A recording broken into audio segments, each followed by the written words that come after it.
Hi, good morning, everyone. How's everybody's weekend? Crude is into a low. It is at the 100% extension of this previous wave here, down. So this second big wave down is exactly equal to that first one down at 72, which is essentially right where it's at right now. Let's see something else. On the tick chart, on this big 9,000 tick chart, I'm just simply connecting from low to low. And it's at that upsloping lower median line right now, right where all that intersects this kiss goodbye line, this green line here. That's created simply by connecting the low before the high to the final low. We break through that. We pulled back to it once and now twice, 3 times. And we're back into a swing low, a potential swing low. See why I didn't buy that low now on Friday, where I was talking about the momentum was so strong into that low. It gave us a pretty nice retracement back up, but it didn't. That wasn't obviously the final low, as we've now broken it. So we're probably getting pretty close to this major swing low today. I don't know if it's already happened or it's maybe going to go down a little bit lower. It's looking like it's doing a higher low right this second, though. Let's see. Yeah, it is doing a higher low.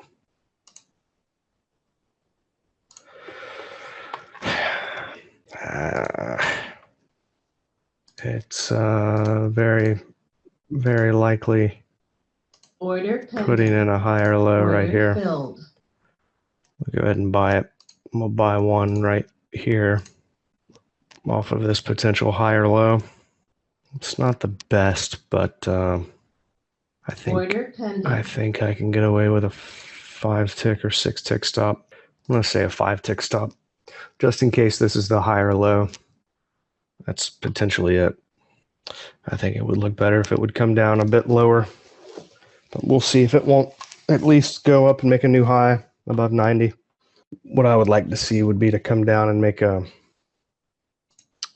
new low on a volume divergence here on the 5-minute, break below 65. And then if it'll do that, then I'll look to get into 2 or 3 at the low, at that next low. Okay, so the 78.6 retracement is quite a bit lower, actually. That's at 20. Let's mark up the 240-minute chart. So I'm connecting from, yeah, I just got stopped out of that little one. So I'm connecting from the lowest closing price here to the ultimate low. And that's still a pretty good little ways down. That's at 50 and I think 49. So that's all at 50. It really just depends on how you connect all of this. I don't like that the end of this wave as an anchor point because it is such a throw over of the area that was giving support here. And it was a just total capitulation at the end of this move. So I like the higher low or the lowest closing price for the anchor point, and that's coming together at 50. And then the bottom of the channel, which we almost touched there Friday morning, that's down at like 36. So let's say between 30 and 50, 30 and 45. All right, let's move down to the hourly and the 20-minute. See if I use the lowest price at the end of this massive sell-off here, then we're already at that upsloping lower median line. Kind of through it a little bit. We have a big churn bar on the 2-minute. It's essentially a double bottom now. Okay. What time is it? Let's do this real quick. I have an alert down here. Let me put one. Let me put one right here.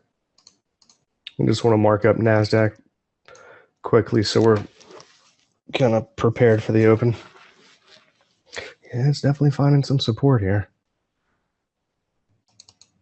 Let's do this. Let's mark up the couple of tick charts real quick, and then we'll go to the NASDAQ,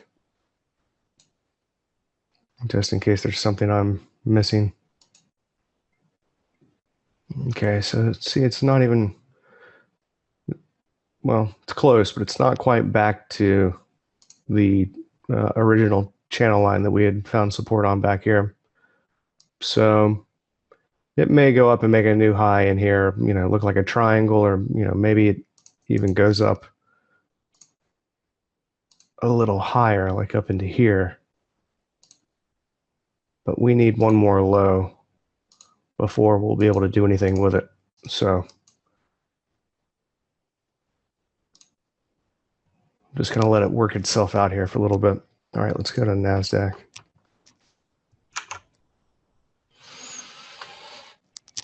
So it's potentially at an area for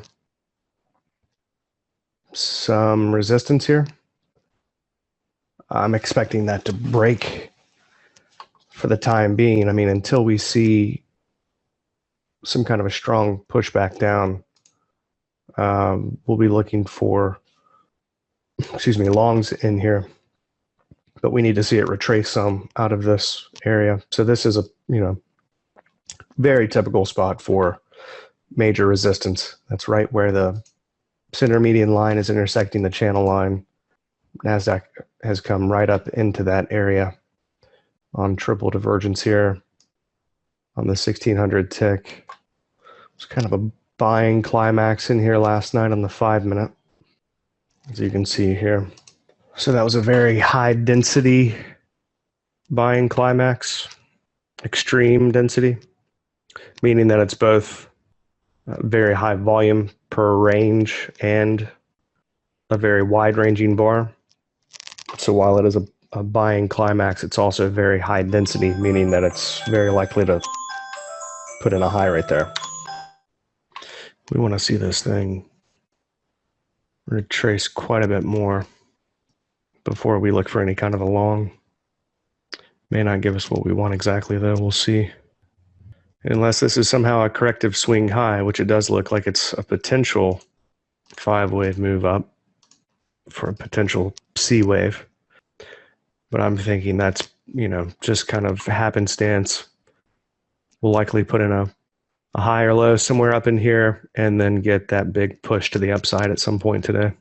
Could happen right at the open. So we have like an hour till the open, hour and 10 minutes. I'm not sure what you're referring to, Vito. On the NASDAQ, you've already gone long? Yeah, right here. Off of this churn bar on the 2-minute. Yeah, we might get a nice little push up out of here. That is a pretty strong momentum move to the upside out of that low. Technically, you still had this lower median line for the potential higher low here, but it is it's like 2 ticks from making a new low. It's one tick from double bottoming, 2 ticks from making a new low. That's a little bit awkward looking, really. I don't see this as a new impulse up and then a corrective push back down on the 2-minute. It looks like an ABC up, ABC back down. Probably going to get 5 waves up here. And then you've already taken out the previous low. So if you take out the previous high. If and when you take out the next one, we'll probably be pretty close to the next little intermediate swing high. And then hopefully get that next push back down into 60.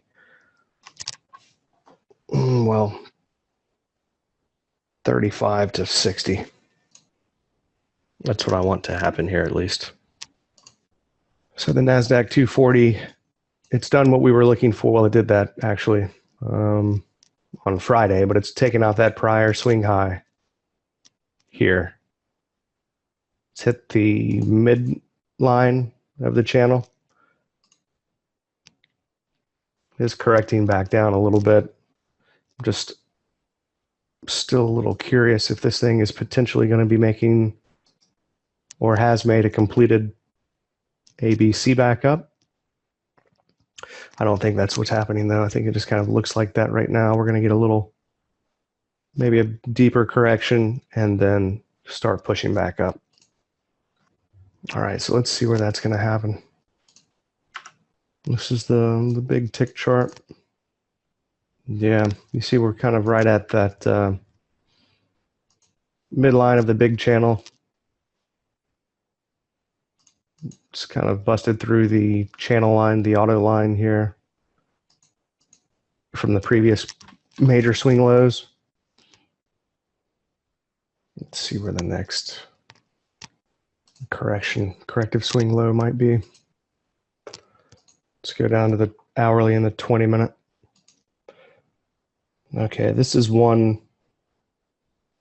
spot that's really only several ticks lower than the current low of the morning. It's broken out at the top of this channel here on the hourly.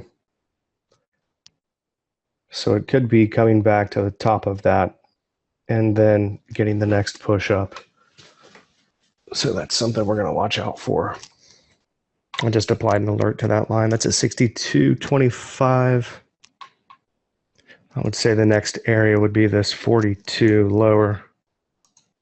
Potentially the midline of the channel, but we'll see. I think the 62 might be the first area that we can find some support on. Let's see if it lines up with this swing on the 20-minute. From this swing high right here.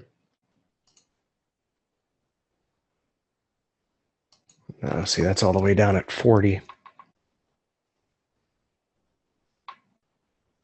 7:32 on Monday. Did something just come out a couple of minutes ago? Yeah. All right. Looks like NASDAQ is going to come down and break that low now. All right, I'm going to leave this one on here. That's just connecting the major low. That's actually the higher low. Let me drag it back to the major one. See, both of those are coming in about the same spot, and that's around 39 to 42. The lower median line and the channel line, or the auto line. Yeah, I'd much rather see it come back and break this low. And then find support right in here off of 40.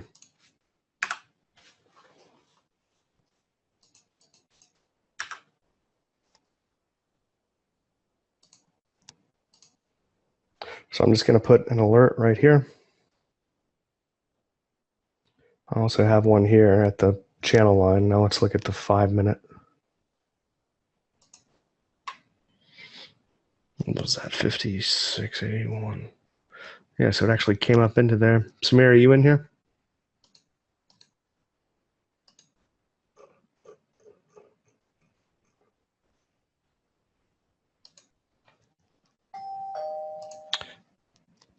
Okay. It's breaking that low now. It's about to anyway. It's a double bottom.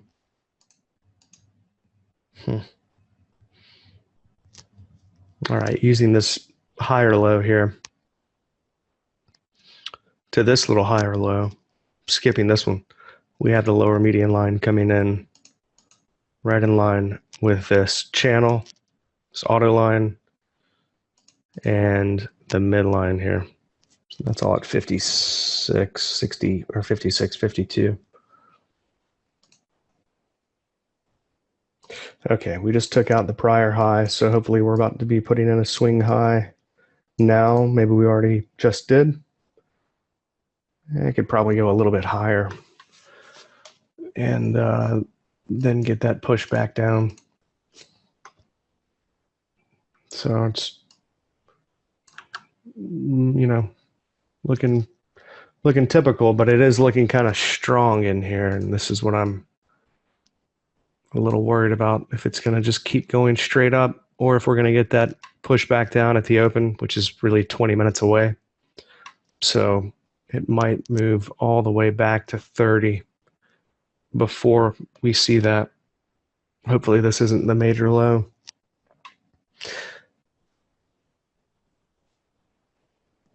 It really could be, though, because we are right where all this intersects on the tick chart here. This is why I bought the higher low. I just had my stop way too tight. I had a 5-tick stop. This is why I was buying the higher low, in case I was going to be missing it. I think, well, let me just say this. I think my error was the fact that I was looking at the upsloping lower median line on the 2-minute. I should have been focused on this upsloping lower median line, which we did end up finding support on, just breaking by a couple of ticks. I was focusing on this really tiny one, which was on the 2-minute right here.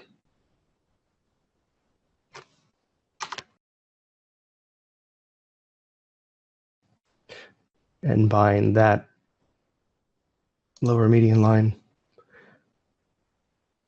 instead of the larger one on the 5-minute, where we actually did have some confirmation. I was basically just getting in on a little churn bar on the 400 tick chart up in this area right in here, as opposed to waiting for the better area on the 5-minute. See, I was thinking I was missing it right in here as it started turning up.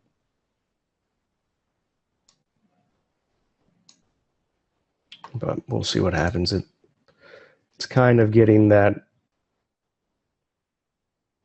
little rounded look here on the 2-minute over the past few bars. You do have some selling pressure. You see the bars are closing off of the highs. So you do have some attempt at putting in a swing high here. All right, I'll be back in about 2 minutes and get some water. Kind of thinking this is what we're dealing with here. So if we can get that final wave back down into that low to break all the prior lows, then we should be able to see that selling climax to finish this move off and hopefully provide us with a long entry here at the low. It's probably going to look pretty dangerous. This is the spot that we're at in crude. Really all depends on how you connect this. If you connect to the lowest low, you're already there. And through it a little bit and finding some support potentially. I mean, we've already turned it up about 35 ticks, which isn't very much at all. But I prefer to use this lower low, this higher low here, or the lowest closing price, rather than that capitulation low there. And that's coming in at about 50. And it looks like we're heading down there now. And then we'll be back into the area that we found support on back in here, that we actually broke through, overthrew a little bit. We'll be back into that. That's about between 50 and 55 and 45. And let's just draw in from this high to this high. Yeah, it's about the same spot, 55. You might potentially be finding some support right here, right now. So this is still on the table that we've made the low. It's just kind of the difference between the areas on the 240-minute and then the bigger tick chart. The bigger tick chart is showing us that we're at the major area now. So it's for kind of in that gray area between the two charts, between the tick chart and the minute chart, not knowing which one's going to win out. If it's the tick chart, then we've already made the low. If it's the 240, I think we have a likely potential of making it a bit lower, but you can see here now, look, on the 400 tick, look at that huge extreme churn bar there. It's an extreme spike at the low. You've broken up out of the midline. You've pulled back to it. It's an extreme spike in the volume. It's an extreme churn bar. And on the 2-minute, it's also a churn bar. Okay.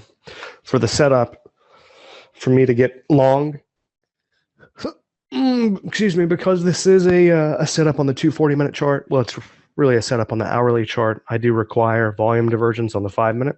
And we didn't really have that here. We had, see, technically it is, well, but no, okay.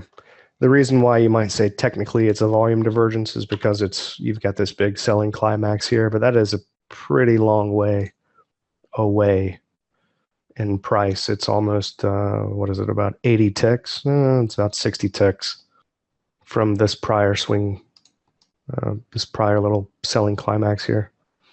You would really want to see volume divergence between these two swings. Now you do have it on the 2-minute between these two swings here. And you can see you have kind of a little, I don't know what you want to call it, a little conglomeration of volume there. You got several bars that have very high volume. And then at the final low here, just one big bar. But going down into that low, you had increased volume for several bars. So when you kind of look in a little deeper into these two swing lows on the 2-minute, you do see volume divergence there. So technically, you do have it at this low, but it's not exactly very pretty on the 5-minute. At any rate, at the low, you did have bullish divergence, and you had, a fast little extreme spike in the volume, fast little sell-off climax into the low, and also on high density, meaning that you do have demand coming in on that climax bar.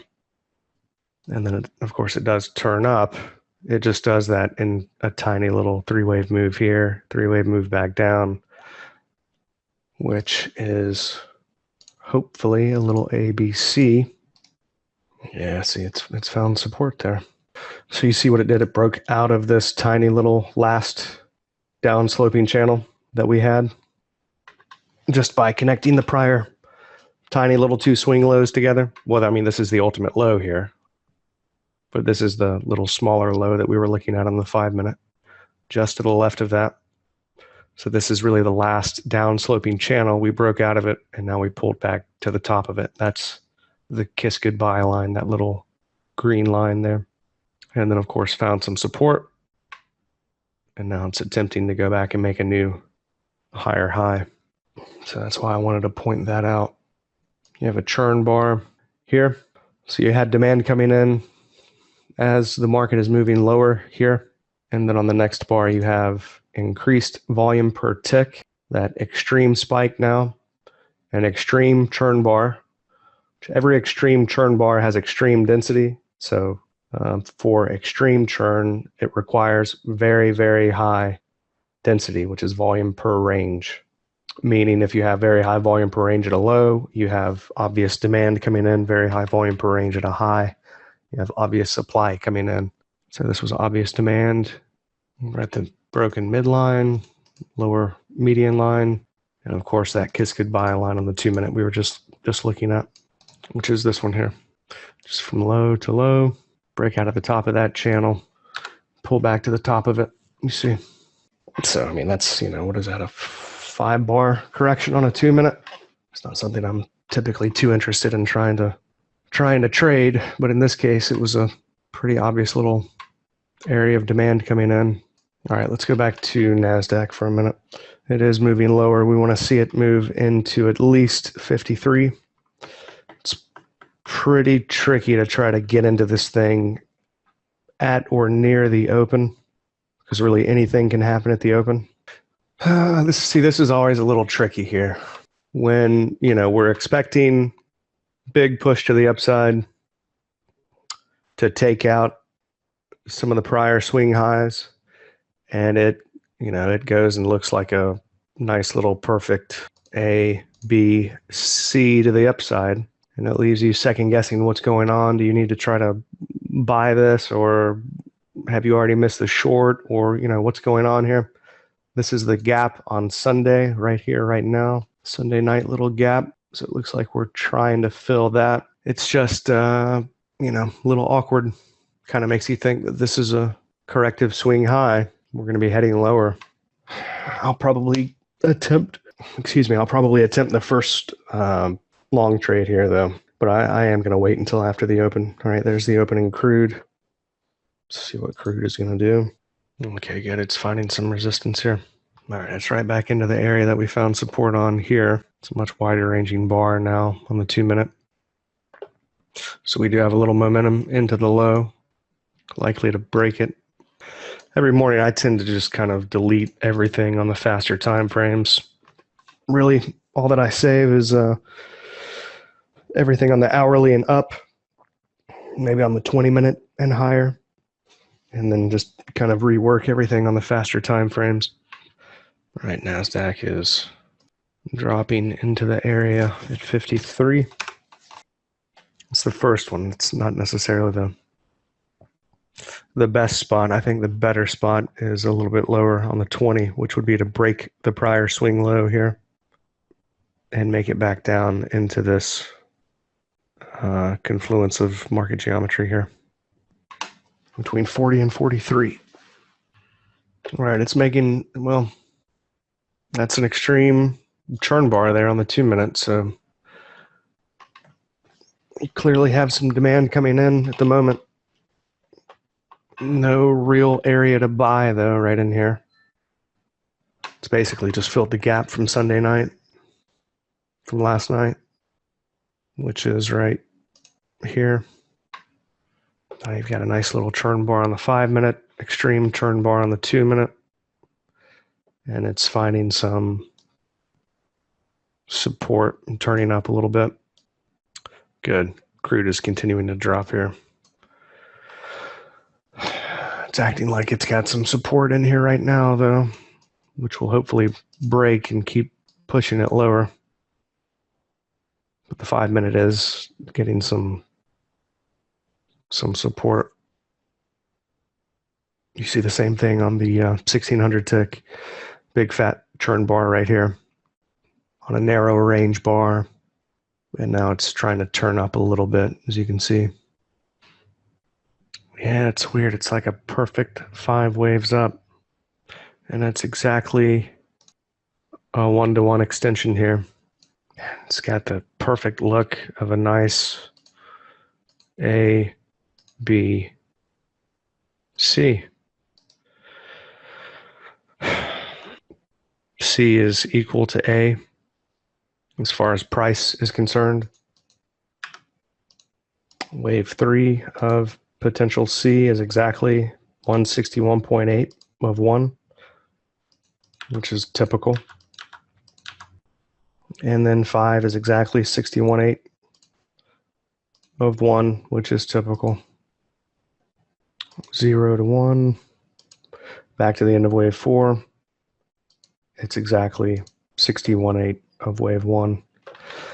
So it's a little awkward looking, but I don't know. See, if this is going to be a wave 4 here right now, it's back into the previous 4th wave. So I mean, I don't want to say too much and then confuse you. I was going to say that this could be just potentially psyching us out, making it look like it's a nice little corrective swing high. It's right into the top of the channel perfectly on the 1600 tick. Then we have this strong push down on the tick, which of course takes the entire overnight session. So it doesn't look as strong down on the 5-minute.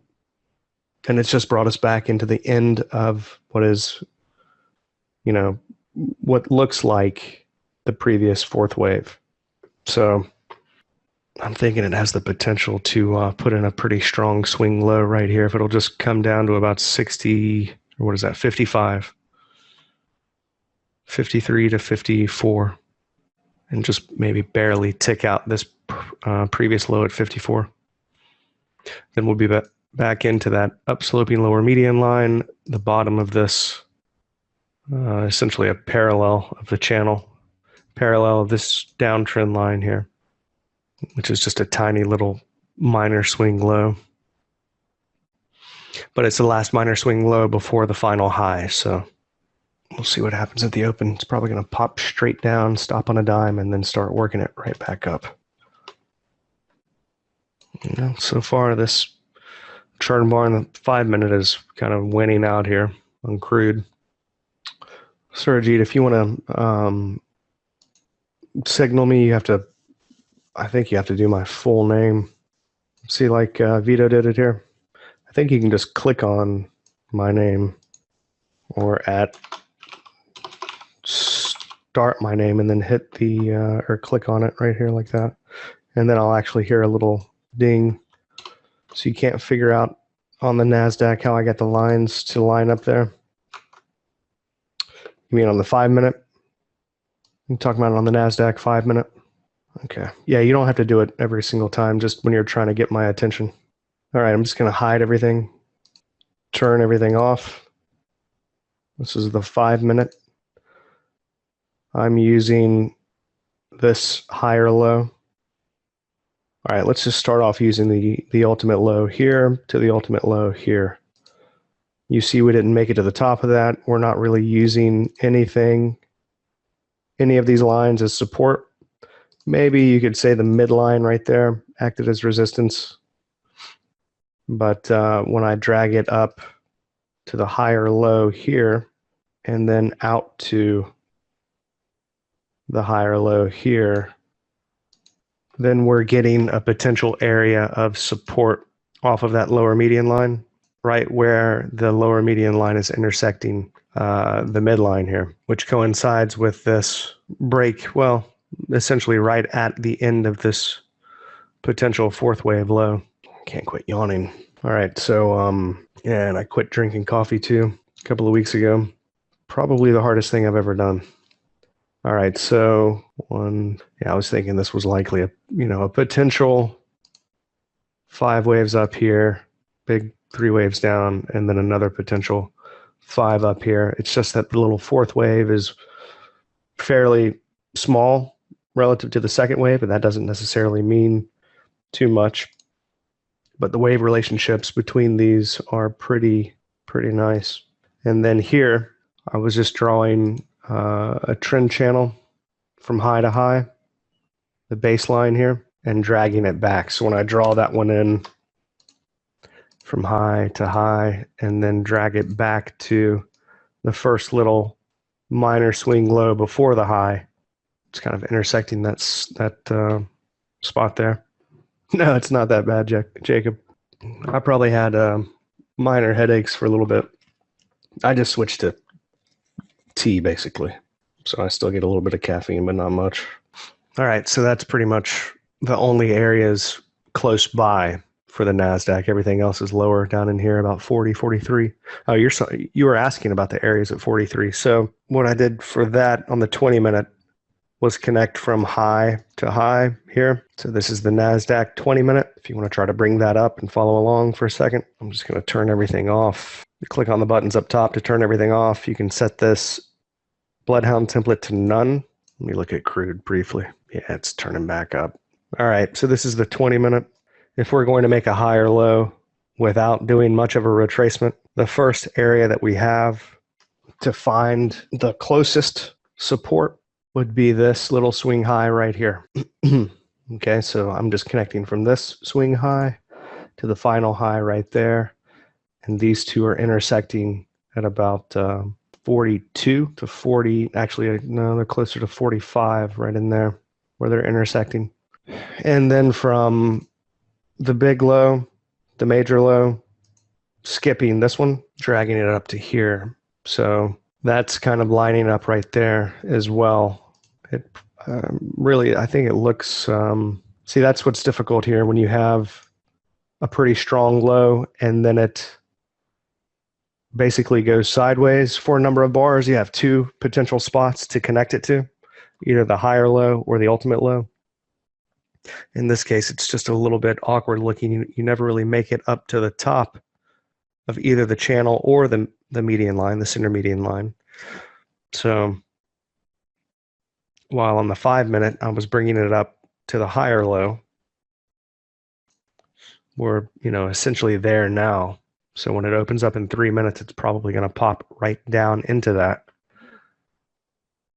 It's just not as pretty of an area, I don't think. I think it's just, a little bit smaller than anything I would typically look for anyhow, because it's only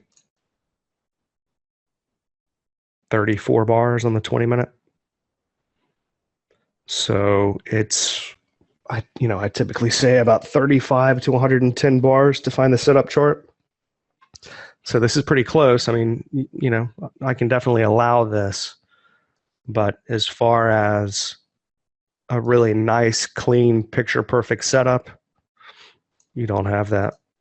So while I do have, maybe you could say a little bit more forced of an area at 53, the nicer area is down here about 43 to 45. I just like how we've kind of filled this gap from last night. And we're back into the previous fourth wave. So this is, a typical spot for support. And we're opening up here in just a number of seconds, 40 seconds. All right, here's the open. All right, we want to see it crash down into that spot. Crude's finding some resistance as well. Good. You have a volume divergence on the 2-minute on crude. So we usually get, somewhat of a reaction off of the ES and the NQ, the US equities open. We usually get some kind of reaction in crude as well, just with, all the influx of volume coming in at 8:30. Well, it dropped and it just barely ticked out the low. Double bottomed. Well, you could say triple bottom on the 2-minute, but you're talking about less than an hour, less than half an hour. Well, there's not much you can do with that, so just kind of thinking we're putting in a swing high here. I'm just wondering if this is where it's going to end or what. I'm probably so. I mean, this is the last little trend line you have here on the 5-minute that's down sloping. If we get up through it much further, then the next spot is right here with yesterday's high and 76, this last the last larger downsloping one. So this was the first downsloping area that we've kind of broken through a little bit. Next one is right here at 77, 56, 77. So I'm thinking we may, hopefully, I mean, if this is not the end of it, if it is, then, whatever, I'll have to miss it. But hopefully this is the A. Now we're going to do a B, and then we can come on down for a C wave. And we can find the end of that one. Hopefully around 43, if it'll stop here, which it's not stopping at all. Yeah, that is a pretty strong open there on the 2-minute. So it didn't quite make it to the first spot. I guess you could say it was close. Let's see. Pretty close. Not quite though. That's kind of the trouble with NASDAQ and the ES. Anything with such a crazy open, you never know what's going to happen right when it opens. Such a huge amount of volume that comes in. This is our kind of last hope for a lower high that'll put in another wave down. Like I said, there's not a whole lot I could do with something like that because it was so far from the areas and it happened immediately right at the open. It's really just too dangerous to try to do anything like that consistently. If you try to do that often, of course, you'll be taking quite a number of stop outs over time, which is obviously something you want to try to avoid. All right. We're at the first little spot for resistance in crude. You do have some volume divergence on the 2-minute here, but it's looking like we may potentially break out. Yeah, we're doing that now. It's looking like, okay, good. NASDAQ did find resistance here. All right, perfect. So now hopefully we'll get that big C wave down into 43. This is why NASDAQ and I guess ES a little bit less so, but NASDAQ can be pretty dangerous right at the open. And it's also, so this is, the main area that we have here in the NASDAQ. This is just the previous minor swing low before the final high, and then the low before the open. And you have both, you have the bar intersecting both the center median line and the channel line. And then of course, this is something you're going to hear me say over and over and over and over and over. How do you find the potential area for the lower high or the higher low? You're connecting the penultimate high to the ultimate high. If that that upper median line, in this case, when you're connecting two highs together, if that upper median line is down sloping, then you have a potential spot for a major swing high at your ultimate high. So for instance, if this high is intersecting a major area, as it is, let me show you this. We're going to go back to the 1600 tick chart now. So this is the 400 tick. I'm going to go to the higher tick chart, which is the 1600.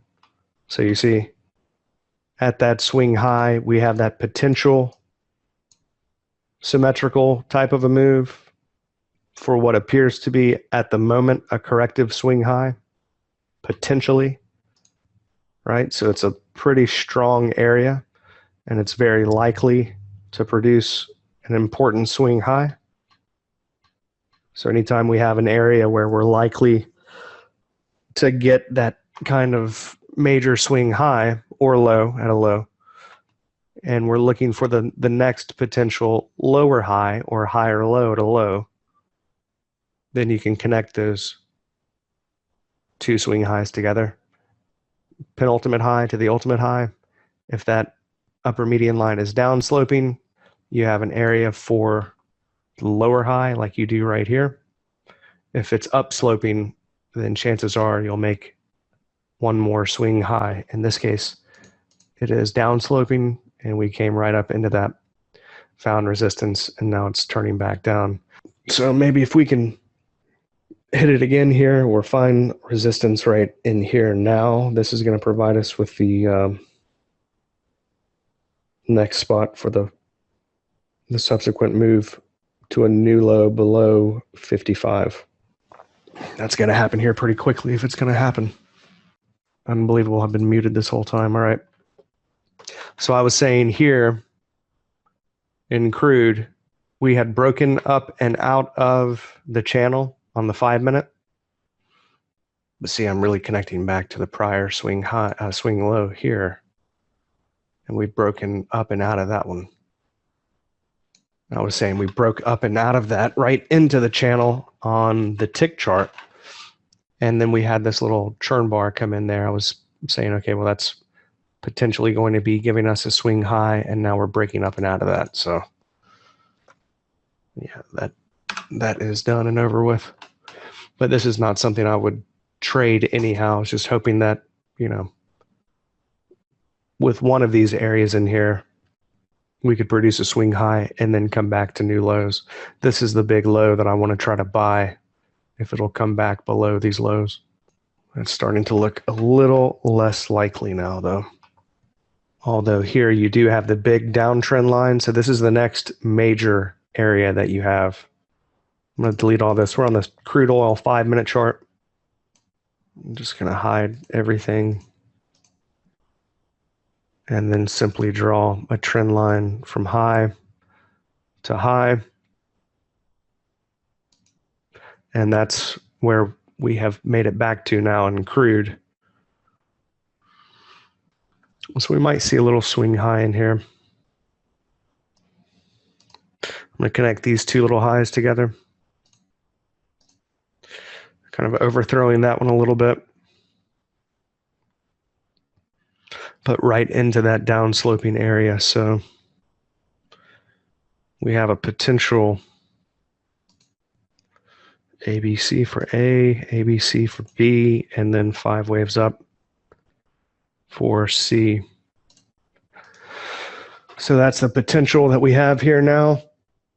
You have a buying climax into that high on the 2-minute.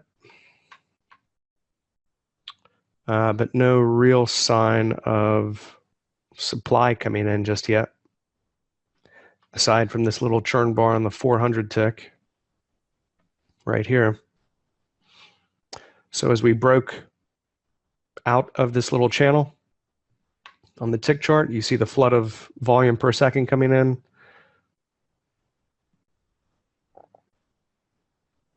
So everybody's getting a little bit overexcited buying market here.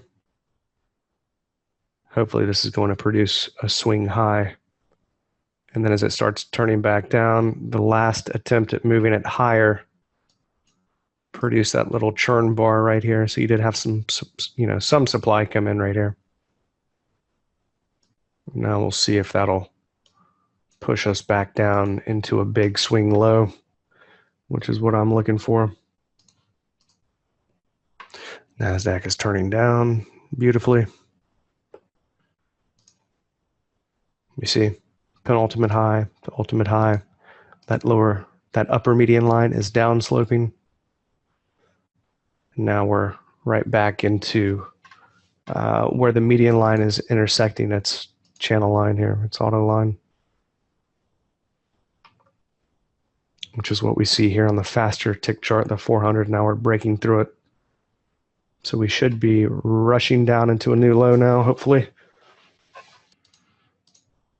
All right, that's a nice little churn bar on the 400 tick right there. And that's off of that trend line on the 5 minute. This is a potential setup short on the 5 minute. So this is 35 bars exactly on the 5 minute chart with a potential ABC here. It's almost 138.2, which is typical. That 138.2 to 200 is the typical, typical area for a corrective swing high. Just, an ABC, typical ABC. C is usually 138.2 to 200 of A. So if this is going to be a C wave up and we are going to find resistance off of this downsloping trend line, then this is the spot to do that. It's probably just happened off of that churn bar on the 400 tick.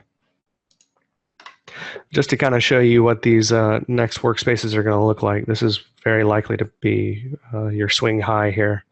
But rather than a 2 minute, we'll use a 1 minute. Oftentimes give us the churn bar that we're wanting to see at the end of a setup on a 5 minute chart. But this is pretty close to not being a valid setup on the 5 minute. It's exactly 35 bars on the 5 minutes. So we could say that it's kind of borderline allowable to be called a setup off of a 5 minute chart as the operative time frame. But this is the first indication that price is potentially about to move lower, as you have increased volume back to the downside, pretty near to the high. I just don't really like the way this is looking as a swing high. I mean, it is, it's a little buying climax, but you like to see kind of round out or a big churn bar in here somewhere, but it's not that pretty, really. It's almost looking like we're finding support on these previous couple of bars where we had some high volume come in. So I'll probably, mark up these little setups on the faster charts, but I'm not likely to take them myself. But this is a valid setup on the 5 minute. It's just the confirmation is not as nice as I would like to see. If I were to have taken this trade, I would have taken it right here, either on this churn bar or on this churn bar here on the 400 tick. And that's likely going to give us our push back down as long as we can stay below that. If we get up above it, then I'd be out. So if I were to have taken this, I would have had maybe a 4 tick stop, 3 tick stop. I would have been in exactly at 17, between 15 and 17. And my stop would be at 19. Yeah, all right, good. All right, NASDAQ has broken the low. This is what we want to see. But it's done that. Let me do this a little differently. So you have multiple options here for the market geometry. You know, the ABCD will plot your projection line. So this is a perfect example of a symmetrical move here. So this little black line is the slope of the A wave, the AB, I guess you could say. I mean, this is, you know, you got so many people marking up waves. You've got Elliott wave, and you have other people like Larry Pesavento where they're trying to make sense of chart patterns and all this stuff. But basically, I just call this the A wave, B back up, and then C back down. So this would have been considered a symmetrical move right here. You see? But it's continuing lower. We're expecting it to continue lower down to 43. But that's the purpose of this ABCD button, is to show you that projection line there. Okay. So as long as it doesn't break out of this area, then this is, for the moment, for the time being, a symmetrical move. I want to see it break on lower down to 43, but that's the purpose of this ABCD button. The ML button is just to draw only the median line set. For every one of these buttons, you're going to draw the baseline or the trend line, and that is this line here.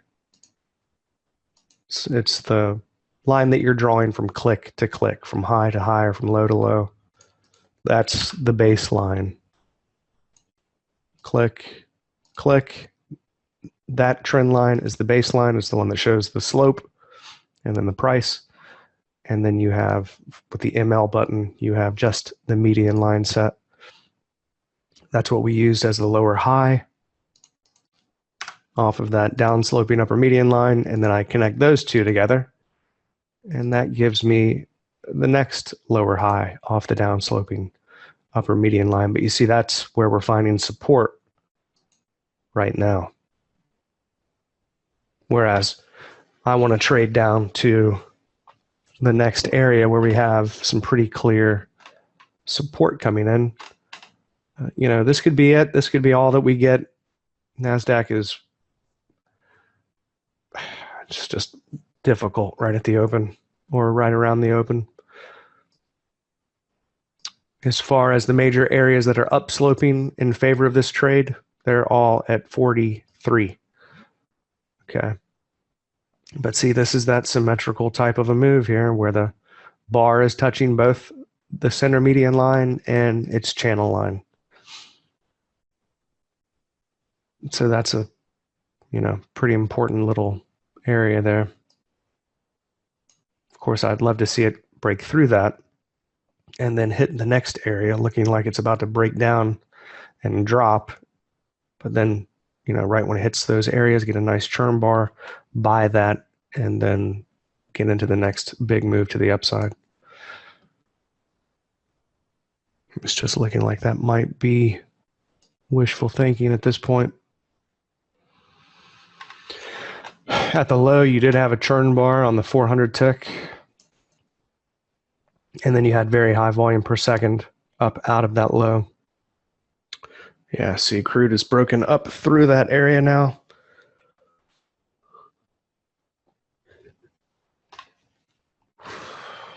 not much else in the way of resistance, really.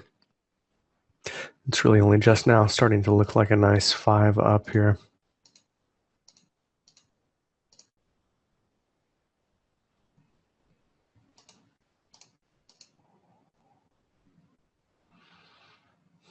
It's right between the 161.8 and 200.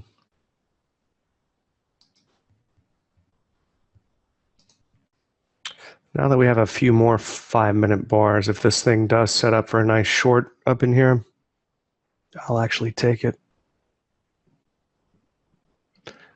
Okay, yeah, you're at the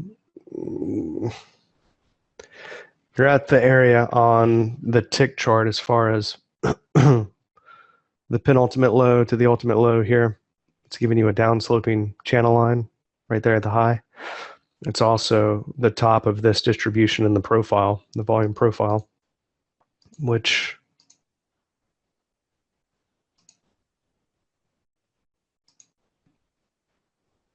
you can see we're just breaking above the value area high slightly. And that's from the profile from the past 2 days. So from Friday in through till today. Friday at the open, right around 8 o'clock. Friday morning. So it's a potential swing high we're setting up to put in if it hasn't already put it in. And if we can go back to slightly higher. See, I've changed this to a 1 minute a moment ago to show you the difference between the 2 minute and the 1 minute. When we finish producing those faster workspaces, this will be the confirming chart for the 5 minute and or the 10 minute.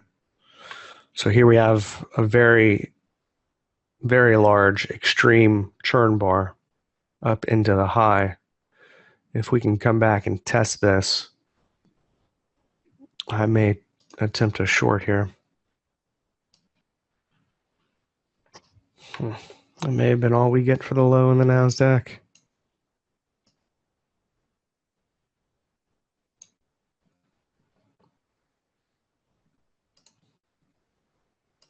I'm going to put an alert right here and then up a little higher. And then if we break out either side, we'll come back to the NASDAQ. I want to kind of watch crude for a little bit.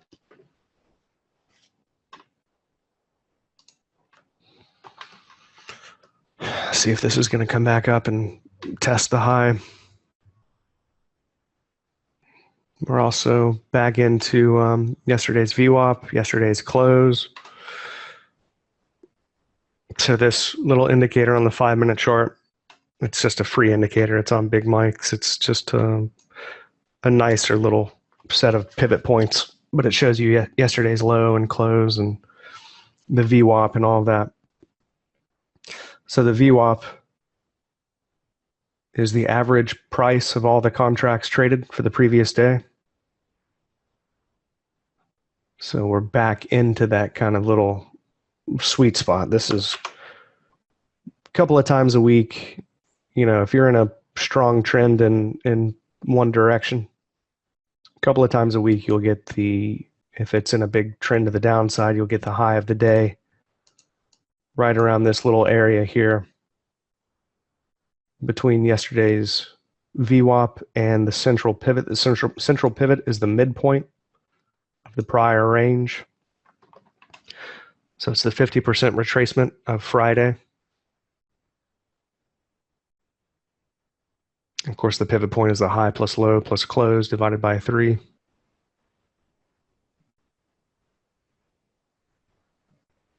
Which is called the typical price. Typical is the high plus low plus close divided by 3. So we're back into that little sweet spot for a potential trend trade short. As you could say, the 20-minute is trending down. You could argue that the hourly is really in an uptrend and just in a correction to the downside. And then the 240-minute chart, you could say, is kind of in between.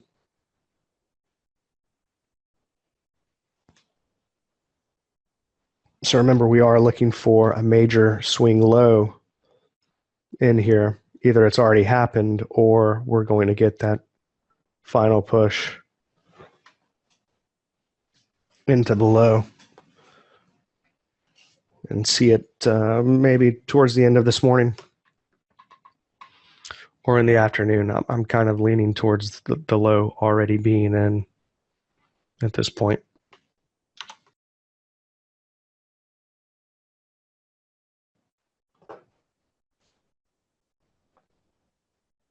I just really don't like using the end of this swing low as the main anchor point because it is such a, well, it's the one that everybody's using and it's the most obvious, but it's also the end of a massive capitulation move. And most of the time, you'll not want to use the end of that, but the higher low or the lowest closing price on the hourly.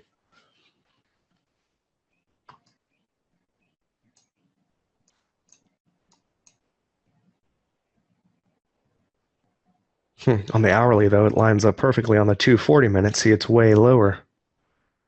It's only 3 or 4 ticks lower here on the hourly. So yeah, this might be the main low.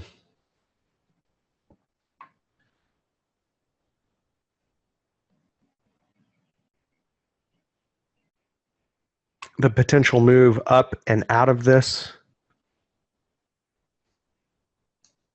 if this, of course, is a, and it likely is, if this is the end of a massive correction to the downside on the daily chart, and this is that first wave up and then wave 2 back down, this could be turning into a really huge move to the upside.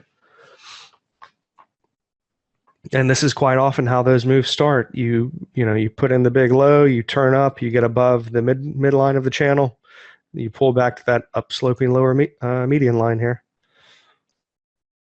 That's the typical Allen Andrews type of a setup. As you're changing direction, you tend to pull back to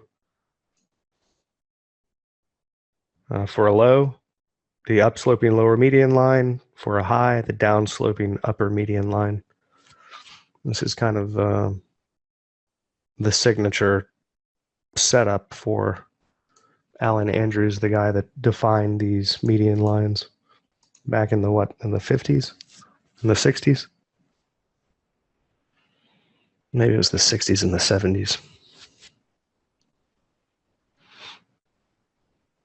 Okay, so again, if you've, well, let me just go through it one more time. If you've just joined us, then either this is the end of the C wave low. I tried to buy it as a higher low this morning and just barely got ticked out. I had way too small of a stop. It was only 5 ticks. Thinking that, it had already happened at 6 o'clock this morning. So I was trying to buy it as a higher low. And it just barely ticked me out. And now it's turning up. But immediately after that, immediately after getting stopped out, I was hoping that we would go back up and just do a little ABC correction and then put in one more low back into about 45 or so. Then we'd have that kind of 3 drives to a low look. We would have run, several sets of stops over the past couple of swing lows and have potentially even more momentum to the upside after that. So in looking for a swing potential area for resistance for a swing high, really the only area that we have is here on the tick chart. So this still has the potential of being an ABC up. You have A, B, C for A up and then A, B, C down for B. This is where I got stopped out right here. I bought it a little bit too early and then got stopped out at the low. And then 5 waves up for C. That's a typical flat correction. At least that's what it's looking like now. We just got that separated, pretty clear 5-wave move to the upside up into this high. And that's really about the first area that we have right there. And I'm just connecting the main low before the high here to the ultimate low here. Of course, that gives me that upsloping lower median line that we found support on once, twice. And now we've moved straight up from that lower median line to the center median line where it intersects the channel line here. So I was thinking about potentially shorting that if it would come back and test the high, the area. But of course it didn't do that. And this is what it looked like at the time. If I would have had all this mapped out a little bit better, I might have just taken it as it came up into the area.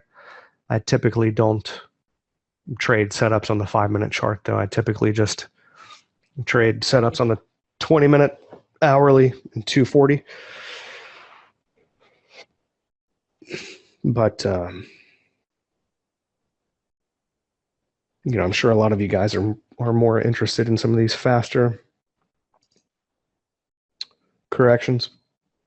And this would be one from the 5-minute chart because we have pretty much exactly 35 bars here on the 5-minute. See, it's 51 here on the big tick chart from the low to the high for the potential end of this correction. And then on the 5-minute,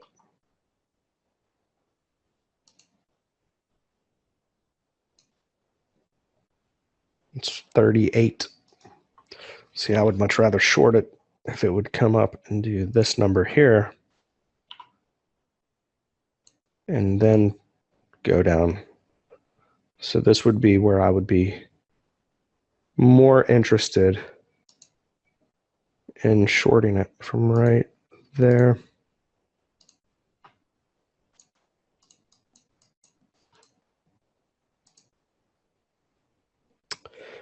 But that's likely not going to happen. And see on the 1-minute, so to trade a 5-minute setup, you really need a 1-minute chart to try and confirm that area. Preferably even a 30-second chart, but we don't have the relative volume working on the 30-second chart.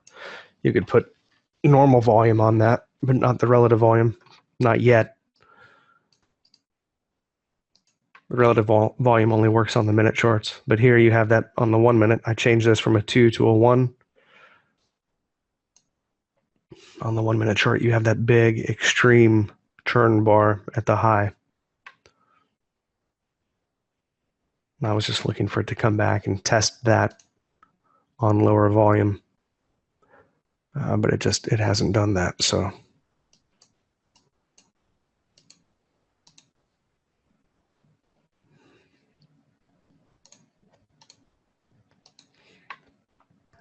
this is a potential area for support, though.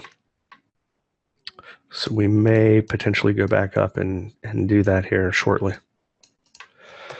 But again, this is a setup on a 5-minute, not one that I'm typically used to taking or fond of taking. I like to get into these bigger moves.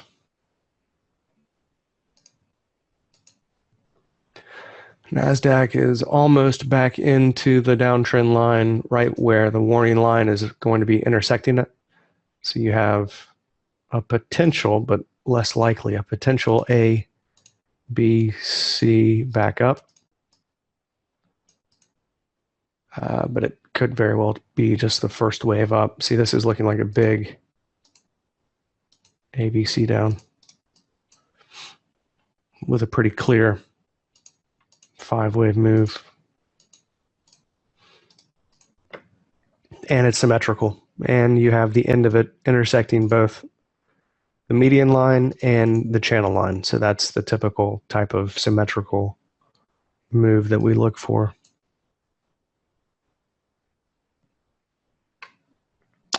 It's just that we didn't have anything upsloping here. I like to have an area, a larger area that's upsloping in favor of the trade from the higher time frames, and all of those were down at 44 to 45. They were all just a little bit lower down in here.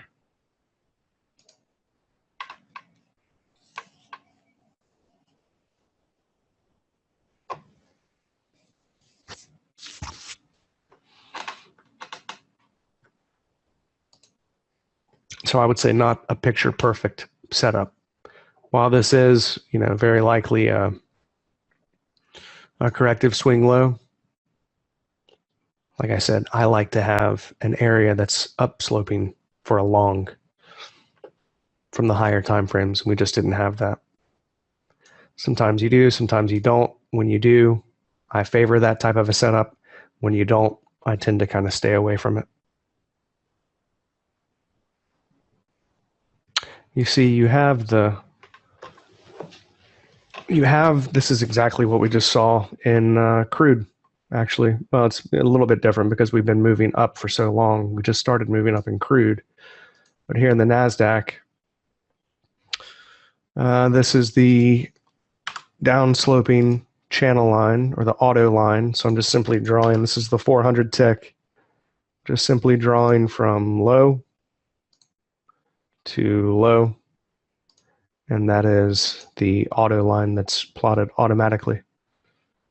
We have that divergence with a fat little churn bar right there at the high. So it is a potential area for resistance. Of course, what I'm looking for, the reason I didn't take the long here is because I want to see it come down into 43.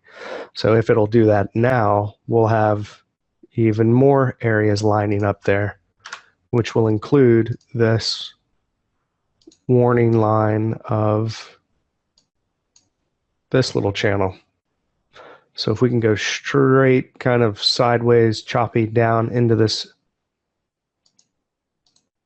area where everything's lining up at 44, 45, I would gladly buy that. That's the spot. But, we may have already missed it here.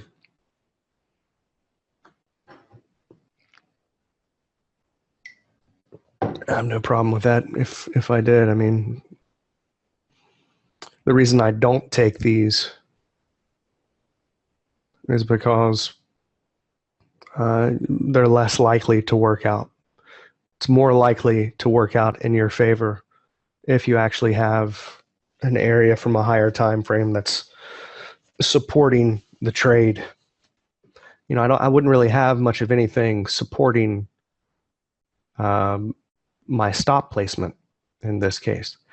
I could just tighten it up behind this upsloping lower median line so that if we do get some kind of retracement, it's likely to stop there if this is going to be the final swing low. So I could move my stop up behind that.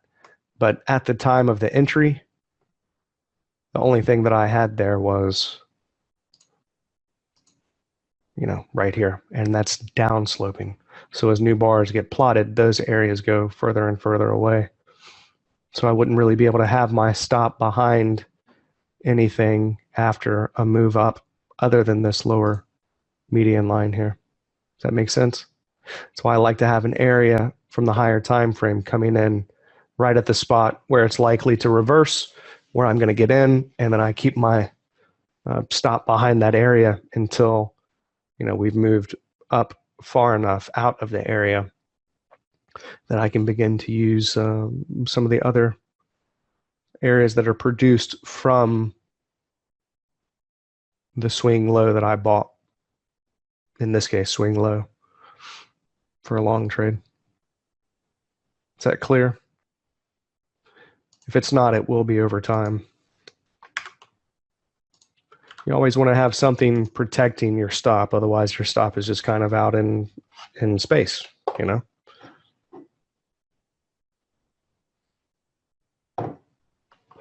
you want to have a good reason for the placement of your stop, not just some random, you know, I see a lot of people use like the VWAP or something, a tick or two below the VWAP. The VWAP is just, you know, a moving average. It's not necessarily an area of support or resistance. The only reason I have it on here is because so many other people do use it.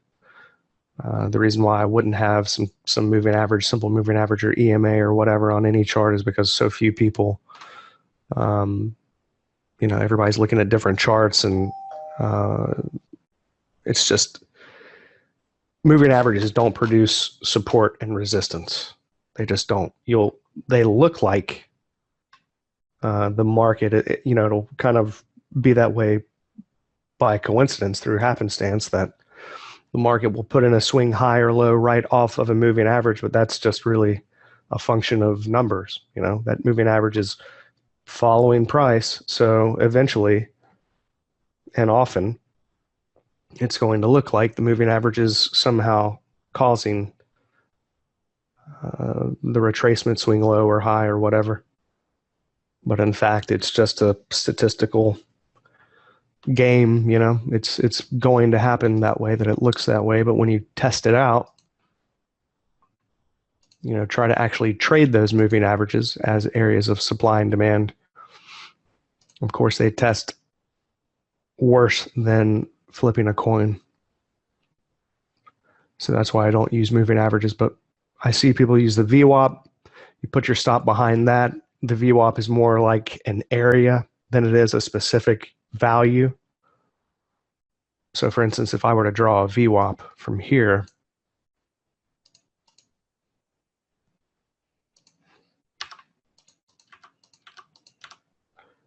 let's say right here, and I were to somehow want to use that, what is going on here? I think something is wrong with my this chart. Hang on a second. That is one thing I have never seen happen before.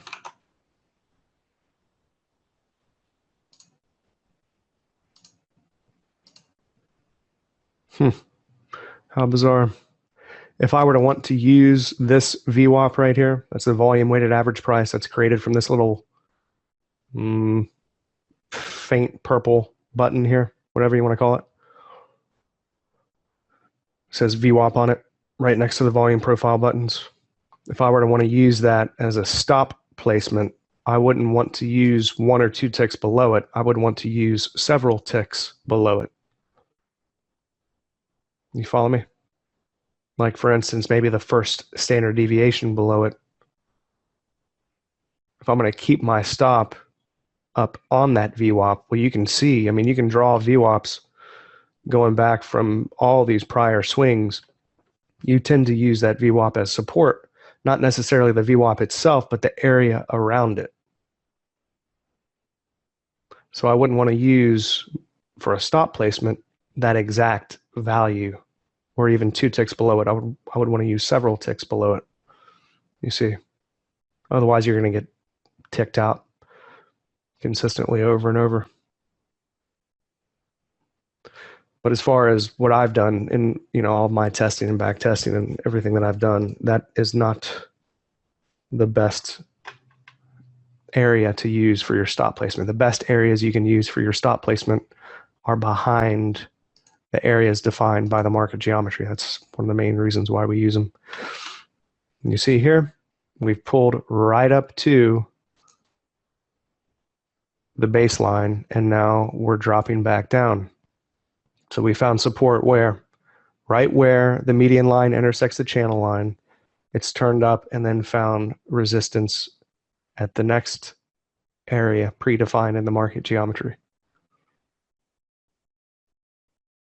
You see. And then what else was it? Well, it was the same exact area that gave us resistance here, isn't it? Penultimate high to the ultimate high to find the next lower high. If the upper median line is downsloping, we tend to have lower highs. If it's upsloping, we tend to have higher highs.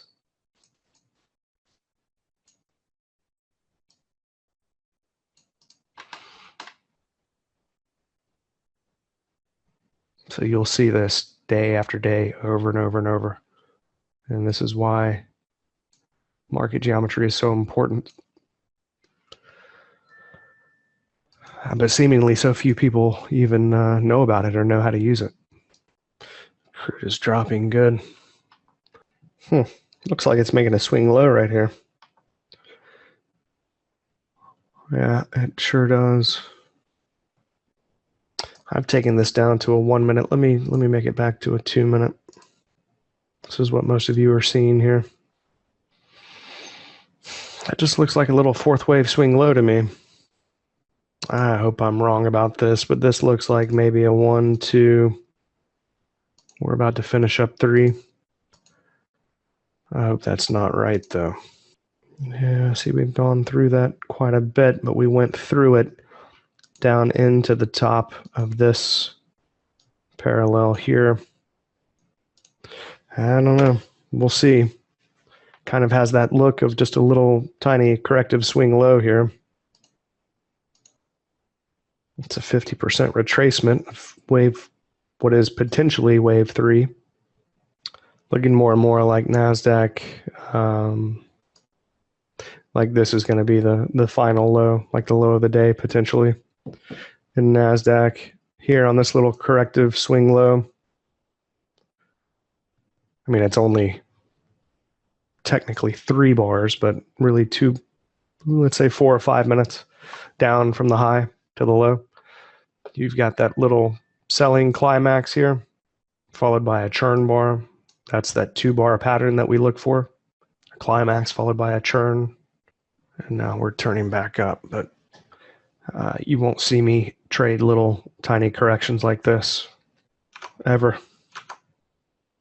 Well, I say ever, but if it's at the, like a potential higher low after a major, what I think is a major swing low, and I've missed the major swing low, if that's the first little higher low after it, I would take it, but not as just a little 2-bar retracement on a 2-minute chart. That's pretty low probability. You do have the area here, though.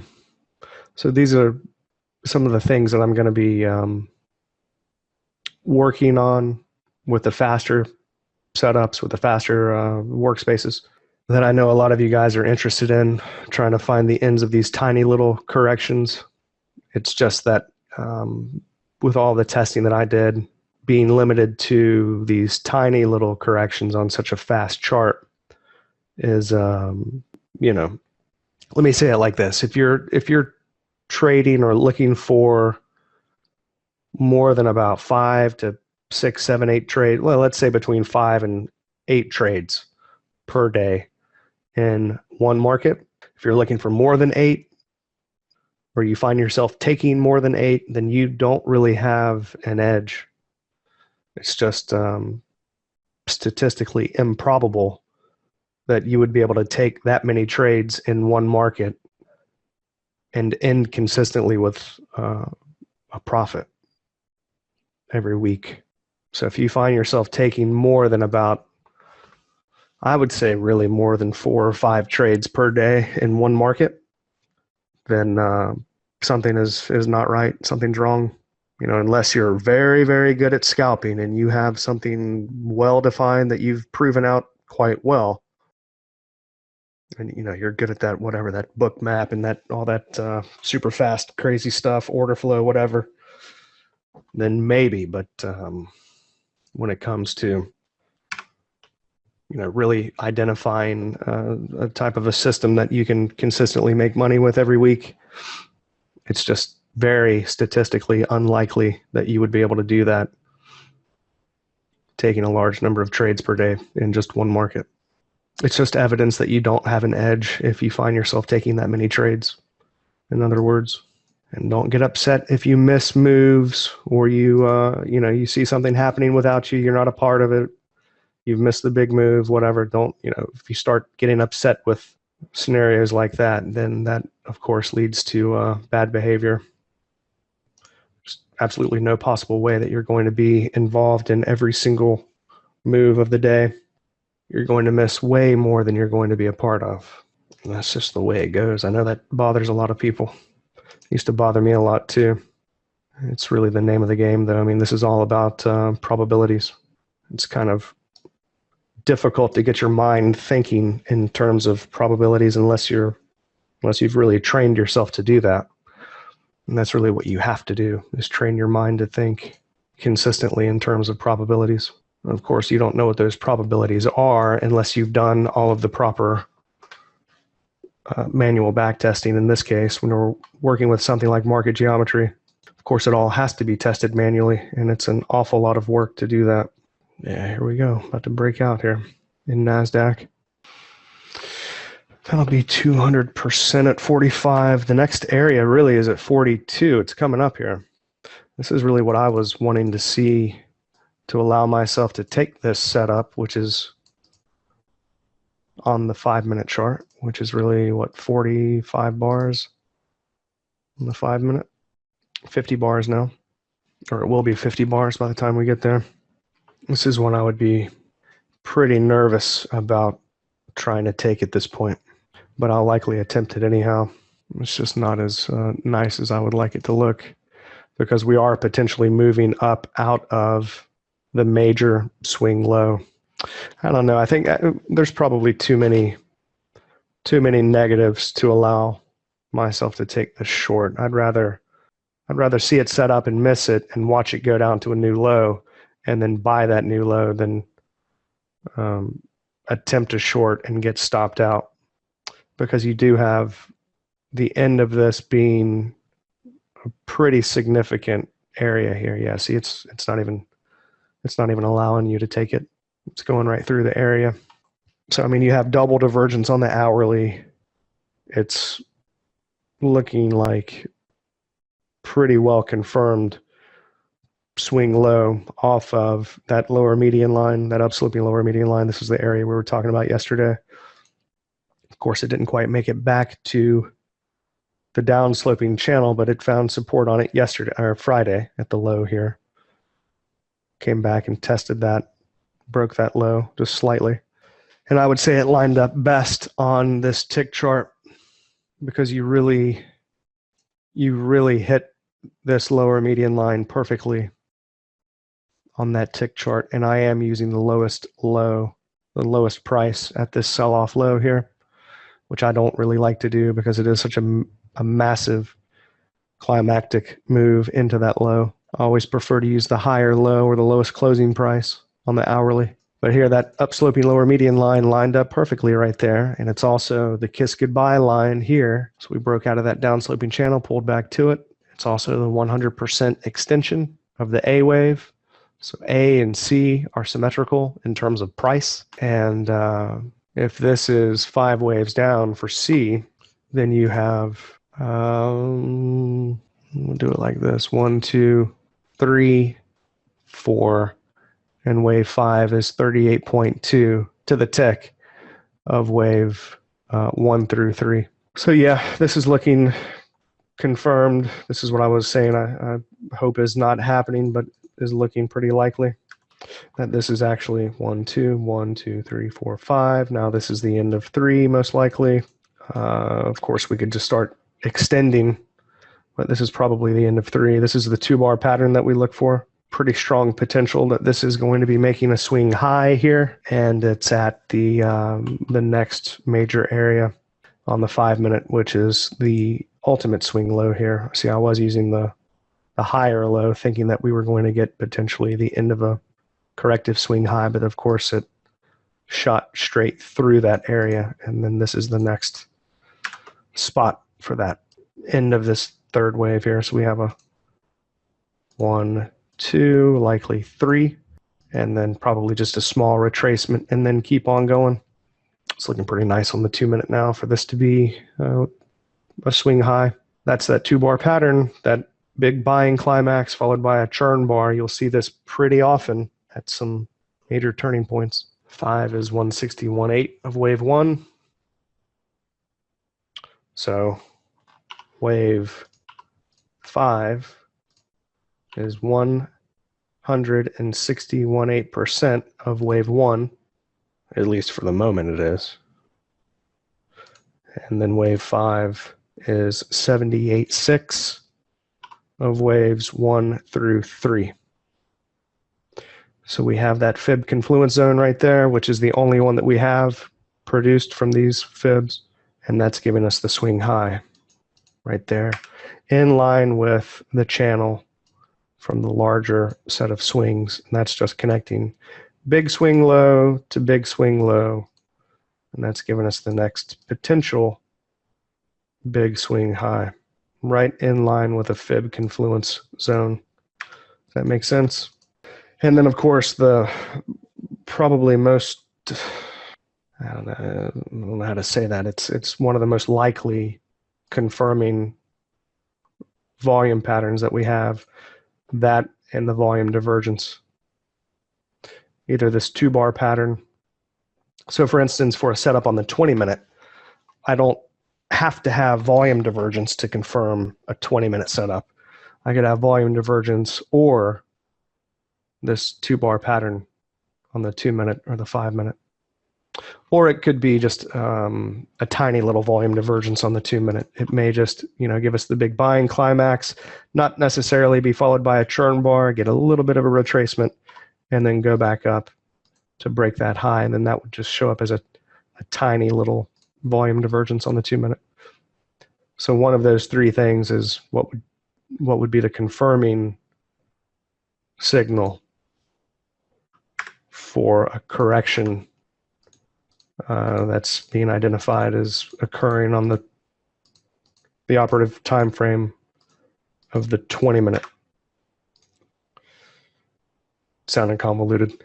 It would be a corrective swing high that occurred within 35 to 110 bars on the 20-minute chart. So the full correction would be taking up, let's say, 40 to 100 bars on the 20-minute chart. In this case, we have, for this move up, which still has potential to be a correction, but I think that's incredibly unlikely at this point. This would be 122 bars. So if this were a correction, we would say it occurred on the 5-minute because it's a little bit too much. A few too many bars on the 2-minute. It's outside of that threshold that we're looking for between about 35 and 120, 110. So on the 5-minute, it's rather about 50 bars. So that's perfect. We would say this is a setup on the 5-minute if we were shorting this right now. Let's say this is a setup on the 5-minute. We have the confirming volume signal on the 2-minute. It's a big buying climax followed by a churn bar. We have the we have the, I'm getting tongue-tied here. We have the area on the 5-minute, and we probably have one on, well, we have the same area produced from the same swings on the 1600 tick, but really we don't have much else. So of course you want to see at least 2 areas of confluence. So even if this were a potential likely corrective swing high, unless I have another obvious area intersecting all of this, it would be one that I would likely pass up. At any rate, this is looking pretty impulsive to the upside now, so I would expect to be breaking out of this channel anyhow. Well, we did get the C wave. It just didn't move as far as I wanted to see it move. You have one other possibility, and that would be that this is A, expanded flat, B, and now C. I don't want to confuse you with trying to explain too much detail about that, but I guess I will talk about it a little bit. An expanded flat is a pretty common corrective pattern, and it's one that's, by definition, going to be impossible to trace out within parallel lines within a channel. Because by definition, you have the B wave will be breaking below the starting point of A. So each pattern, for instance, each A wave, each B wave within every correction is also made up of a set of three waves or a triangle or some pattern. Okay, so even every single little wave that we're counting, each of those is made up of another subdivision of waves. So for instance, if I'm thinking that this pattern, this three-wave pattern here, is the B wave, this B wave, then I would be identifying the B wave as a smaller set of three waves, A, B, and C, you see. So this is that expanded flat pattern where the B wave breaks below the starting point of A and the C wave breaks above the end of A. So by definition, that couldn't possibly trace out a channel, but it is very potentially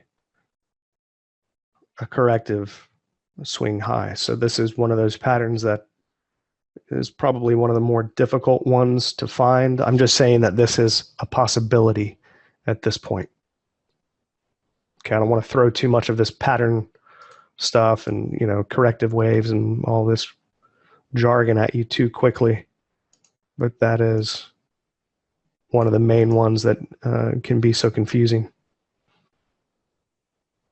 The expanded flat. That, and I think the triangle is pretty hard to spot in real time.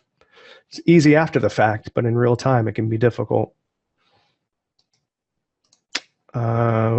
Actually, I'm going to probably upload a video of me managing and getting into one of the last big obvious triangles that we had, and it was in gold, just to kind of show you how you can do that, how to do it in real time. You don't see triangles too often. I wouldn't say that they're rare, but maybe not. Well, they're not nearly as common as, say, a typical flat or zigzag correction. Seems like the easiest corrections to find are the ones that trace out those perfect channels. Yeah, these are the most obvious corrective swing lows here. The ones that trace out the perfect channels, especially the ones that trace out symmetrically, where they're intersecting the center median line and the channel line at the same time. Those are the easiest ones to trade with confidence. The ones that are more difficult to find the ends of are those expanded flats. These, which is a zigzag, or this is probably more like a flat, really. But the larger zigzags and flats and double threes they tend to trace out perfect channels. And again, we just, I didn't have anything that was upsloping at this spot. So those are the ones that I tend to just let pass me by. This actually seems to be rather common with the NASDAQ, especially right around the open. If everything is setting up, or if the next major area is setting up, the next end of the correction is setting up right around the open, right before it or right after it, it may not set up the way that you want it to. In my case, the way that I want it to is with an area that's sloping in favor of the trade. Here you have the perfect area, but it's obviously sloping against the trade. I want to see that come together with an area that's sloping with the trade. Typically, the larger area produced from the larger set of swings further back will be the one that I want sloping in favor of the trade. And then the smaller one, the one that's confirming or bringing all of it together as a confluence zone, will be this set of market geometry sloping against it. So this would be the confirming set of market geometry. This would be the set that's produced from the smallest swings, the most recent swings. All right, I'm going to get another glass of water and I'll be right back. If you guys have any questions, go ahead and post them and then I'll answer them when I get back. Wayne, no, I just see a question from Wayne. He's asking about the in-depth training. We're going to start that tomorrow. So the training sessions will typically be on Tuesday, Thursday, and Friday. I'm going to try to get some of the other workspaces and stuff built today so that we can have the update ready at some time this week. It's probably going to be Friday by the time I can complete all the files that I want to include in the coming update. So we'll do the first training session tomorrow on the toolbar on the market geometry. And then the next one after that on the volume, which will likely be Thursday. And then Friday will probably be about the update. Sorry, Ed, I missed that. If I was going long in crude right now, I wouldn't be going long right now. You mean to get in right here as it's already been going up? 10:13, that was a few minutes ago. You mean back behind this low? Okay, if I would have stayed in this one and not been ticked out,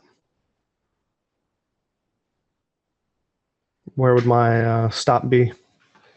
And where would I be looking for this to go? Well, see, that's the thing. This is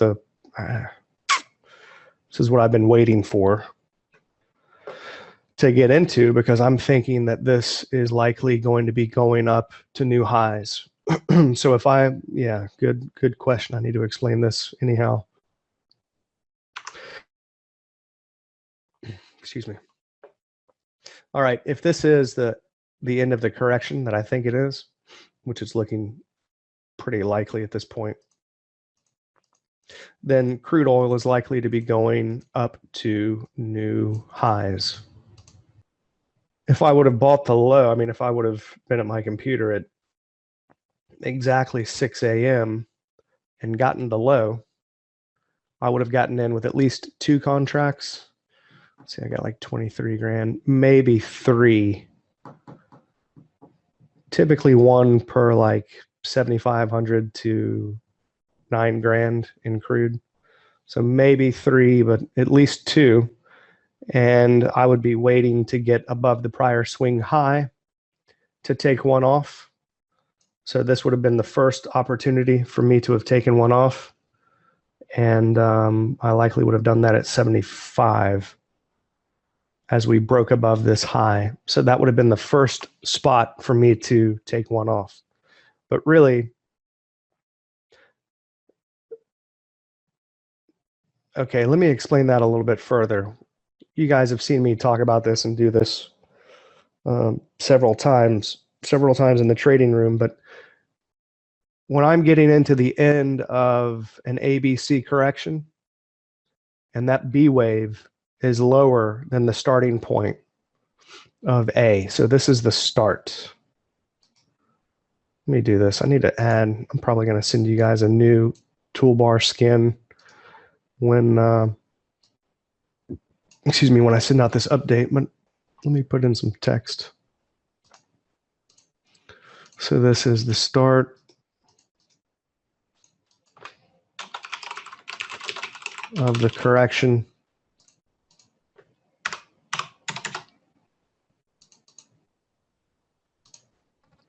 And then this is the end of the B wave. So when I get into the end of a correction, what I think is the end of the correction, and it's moving up, I like to take one off when it breaks above the B wave, because if it is going to fail and turn into an extended correction, and this end up being a big W and then an X and then another ABC down for a Y, that tends to be where it fails. So if I were to have gotten into this, I would, if I had 3, I would look to take one off above this high as well, and then hold that last one for a break of the high, and not until I got to the top of the target, and the top of the target would be up here at least 48. Okay, so that's ultimately where I'm expecting crude to get up to, at least 48, and most likely this is a big 1, 2, and 3 is going to come up pretty high. So I would at least want to get up to the top of the channel. Okay, but here's kind of the issue when you're taking an entry into what is very likely a major swing low, multi-day or even week swing low, and the market's going to be cruising up for the next several days, even several weeks. You're going to have some major swing highs and lows in between, and crude, as we all know, can give some pretty massive corrections. So if you're somehow going to be able to hold this into those targets, which is 400 ticks away from the moment you entered it, you're going to have to be willing to endure some of those corrections. And if you're not willing to endure that, then you need to try and get out with as many ticks as you can without having to try and hold into one of those next corrections. And the first most likely spot that is going to stop this initial move to the upside is going to be a break of one of the prior swing highs. So that's why I said, well, when it breaks that prior swing high, I would be looking to at least take one off, because this is the likely spot where it's going to fail and then give us, if not a new low, then a pretty strong retracement.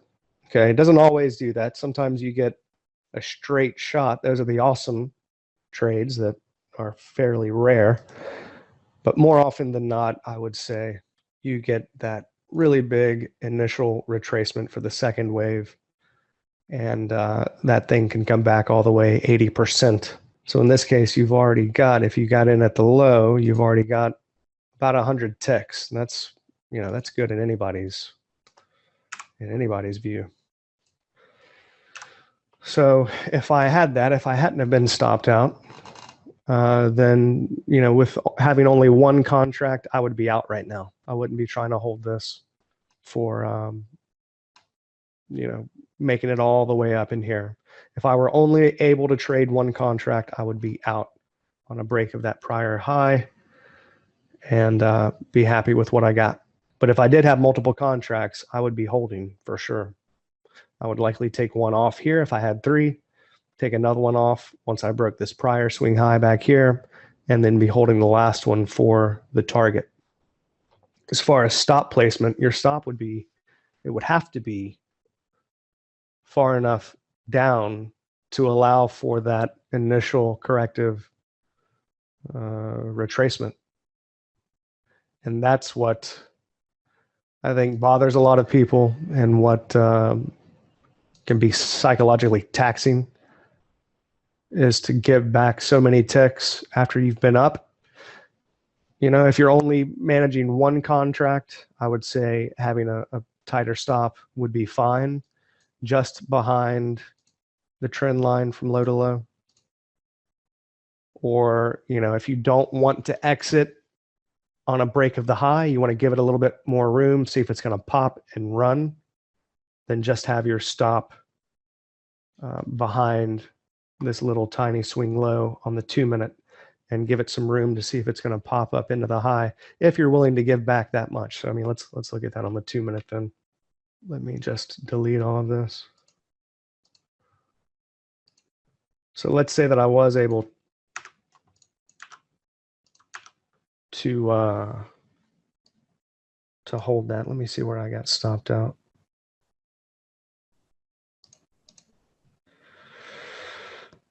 Yeah, 5 tick stop. See, I shouldn't have been getting in there. I was trying to trade this as a high or low from the 2-minute, which is stupid. I should have been trading this lower median line from here, right there, which is lower, and which is actually confirmed. You get the churn bar right there, which is why I had it marked here. So that's where I should have been entering this for the first time as a potential high or low.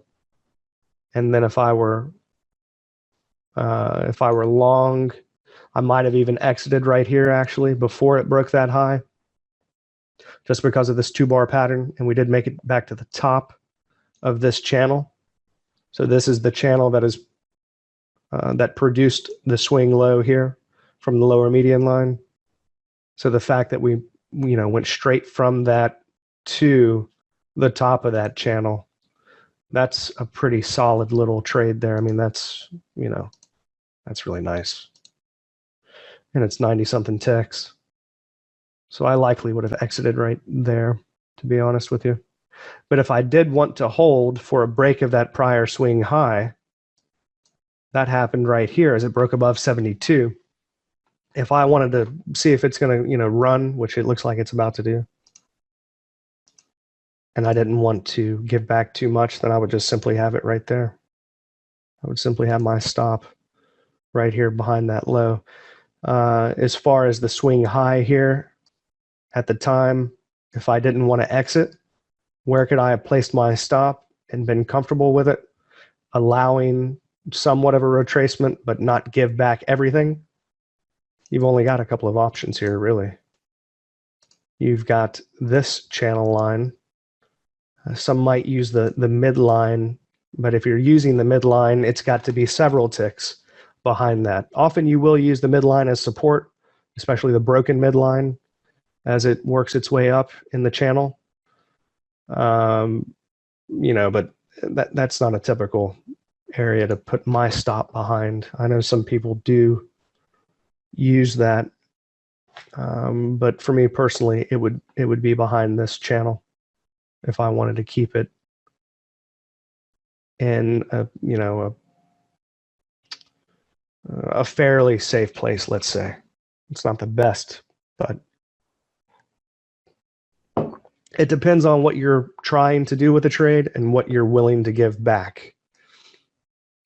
If you want to have it in, a quote unquote safe place, it needs to be behind at least a major area in the market geometry. And the only really major area that you have, quote unquote major area, it's a tiny little trend channel from the 2-minute chart, but that would be this trend channel. The next one you would have, which has a less steep of a slope,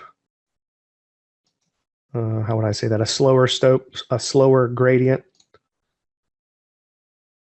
would be this baseline here. Behind that.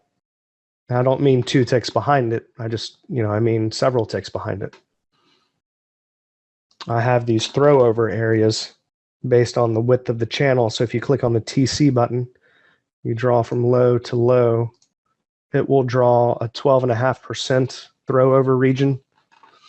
See, we have volume divergence here now.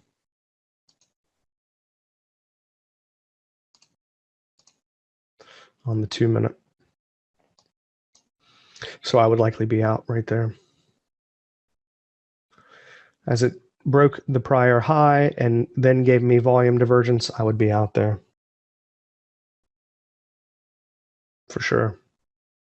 Unless I were holding multiple contracts. This being a 1-contract trade is a high or low, which would be, about half a position. Let's say if you got 50 or 60 grand, then it would be 3 contracts, 3 contracts. If you had 100 grand, maybe you would have 4 or 5 contracts on a half a position. But being that I only have about 23 in the live account, I just had 1 contract as half a position. I would be out of that 1 contract for sure, right in here. Likely, in all actuality, in truth, I would be out. right there as it made it back to the top of the channel and then gave us this huge amount of volume coming in. You know, the volume, it doesn't always necessarily work out, but it gives you a much higher probability that you're going to be putting in a swing high or a low. Of course, all that can change at any given moment. Volume can shift, a news report could come out, or, you know, whatever. But at the time, that is quite a bit of confirmation of supply coming into the market at that point. You see, I don't know if I answered that thoroughly enough or not. You could use retracement, you know, your fibs as well. You could use a running 50% retracement, but I think that one is less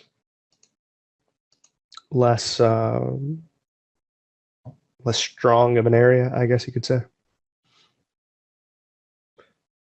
It depends on what you're wanting to do. If you're wanting to be able to hold that for new highs, then you have to give it room to work itself out. You have to allow for some of those bigger corrections.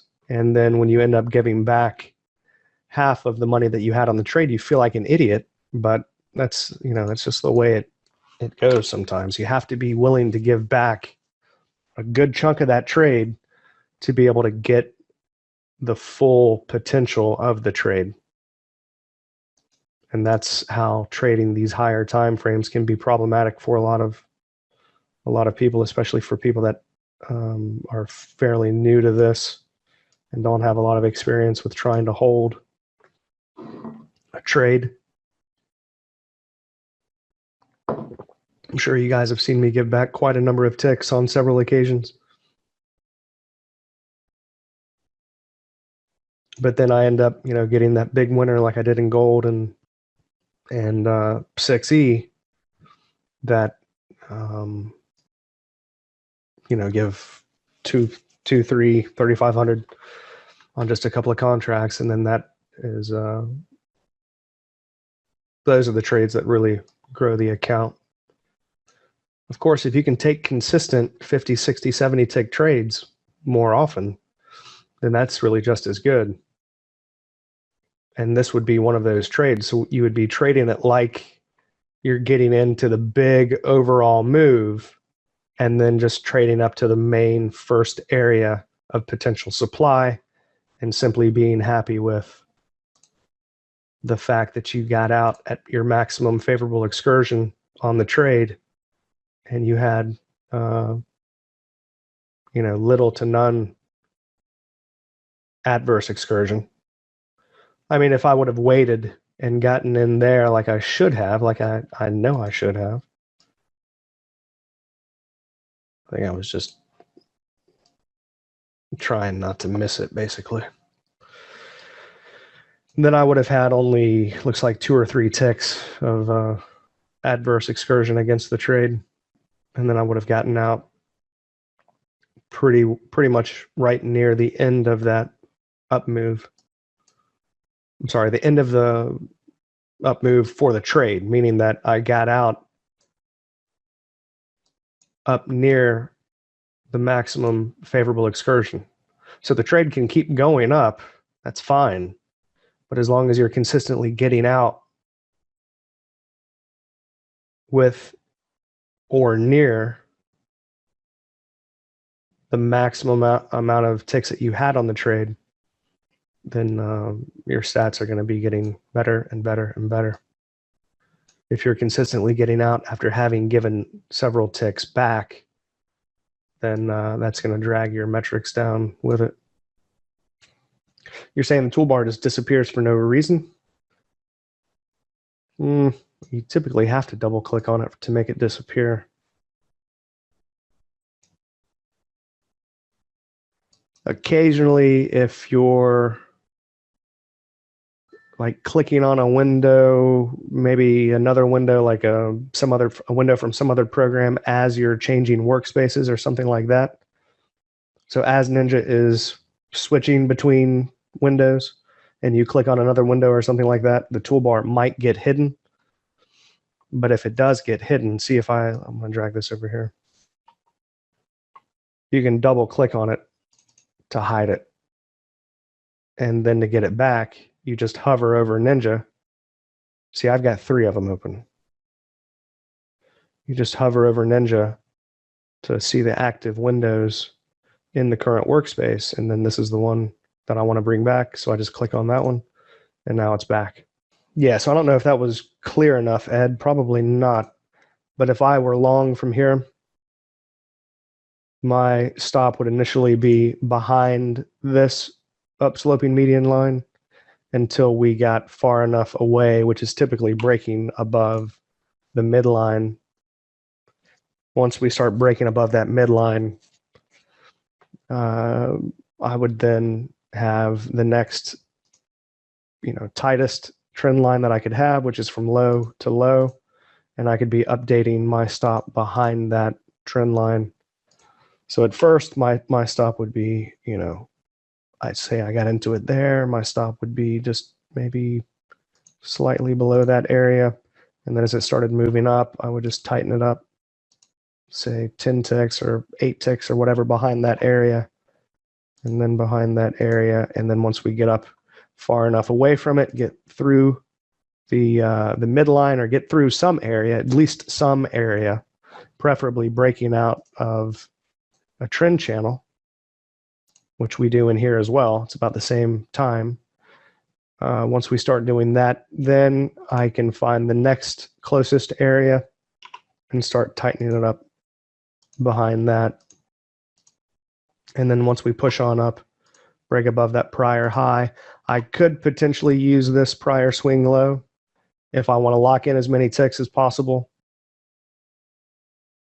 Or I could use the trend line from low to low and be tightening it up several ticks behind that in case it just does come right back down, find support, and then go. Or I could be updating a channel from high to high, and see that one's a little bit tighter. I could be tightening it up behind that. But as long as I have an area protecting the stop, well, let's say it like this. That's the minimum that you need. You need to have some area protecting your stop. Okay, whether that be a prior swing low, that's about the most common, and that's why you see a lot of swing highs and lows just get ticked out, run the stops, and then take it back.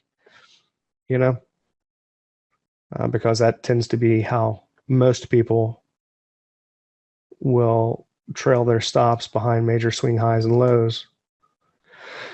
But if you'll keep it behind the market geometry, at least one area in the market geometry, you won't get ticked out as often as people that tighten their stops just behind major swing highs and lows do. And then, of course, once you get to the first big target, exit as the market is moving in favor of your trade into the area, and not consistently after it backs off out of the area, having given back so many ticks. You want to consistently get out as the market is moving in favor of your trade, close to or near to the maximum favorable excursion on the trade. And now that we've broken above that prior high, which is here, and then seen volume divergence on the 2-minute and technically on the 5-minute. It's just a tiny little sign of weakness here, but technically on the 5-minute, I would be out, no question. If I only had one contract, if I had 2 contracts, I'd be out of one, potentially looking to get back in. If it came back to, say, this trend line, or potentially that channel that you see there, to add one back, but I would definitely take one off here, as that's a very likely spot for resistance. Well, which you can obviously see now. I think it's better just using 2 markets like this. I was probably putting you guys through way too much stuff too quickly before. Can't really teach and trade at the same time. You can a little bit, but it's not easy. I think it's in everybody's best interest if I teach more and not worry so much about catching or missing trades.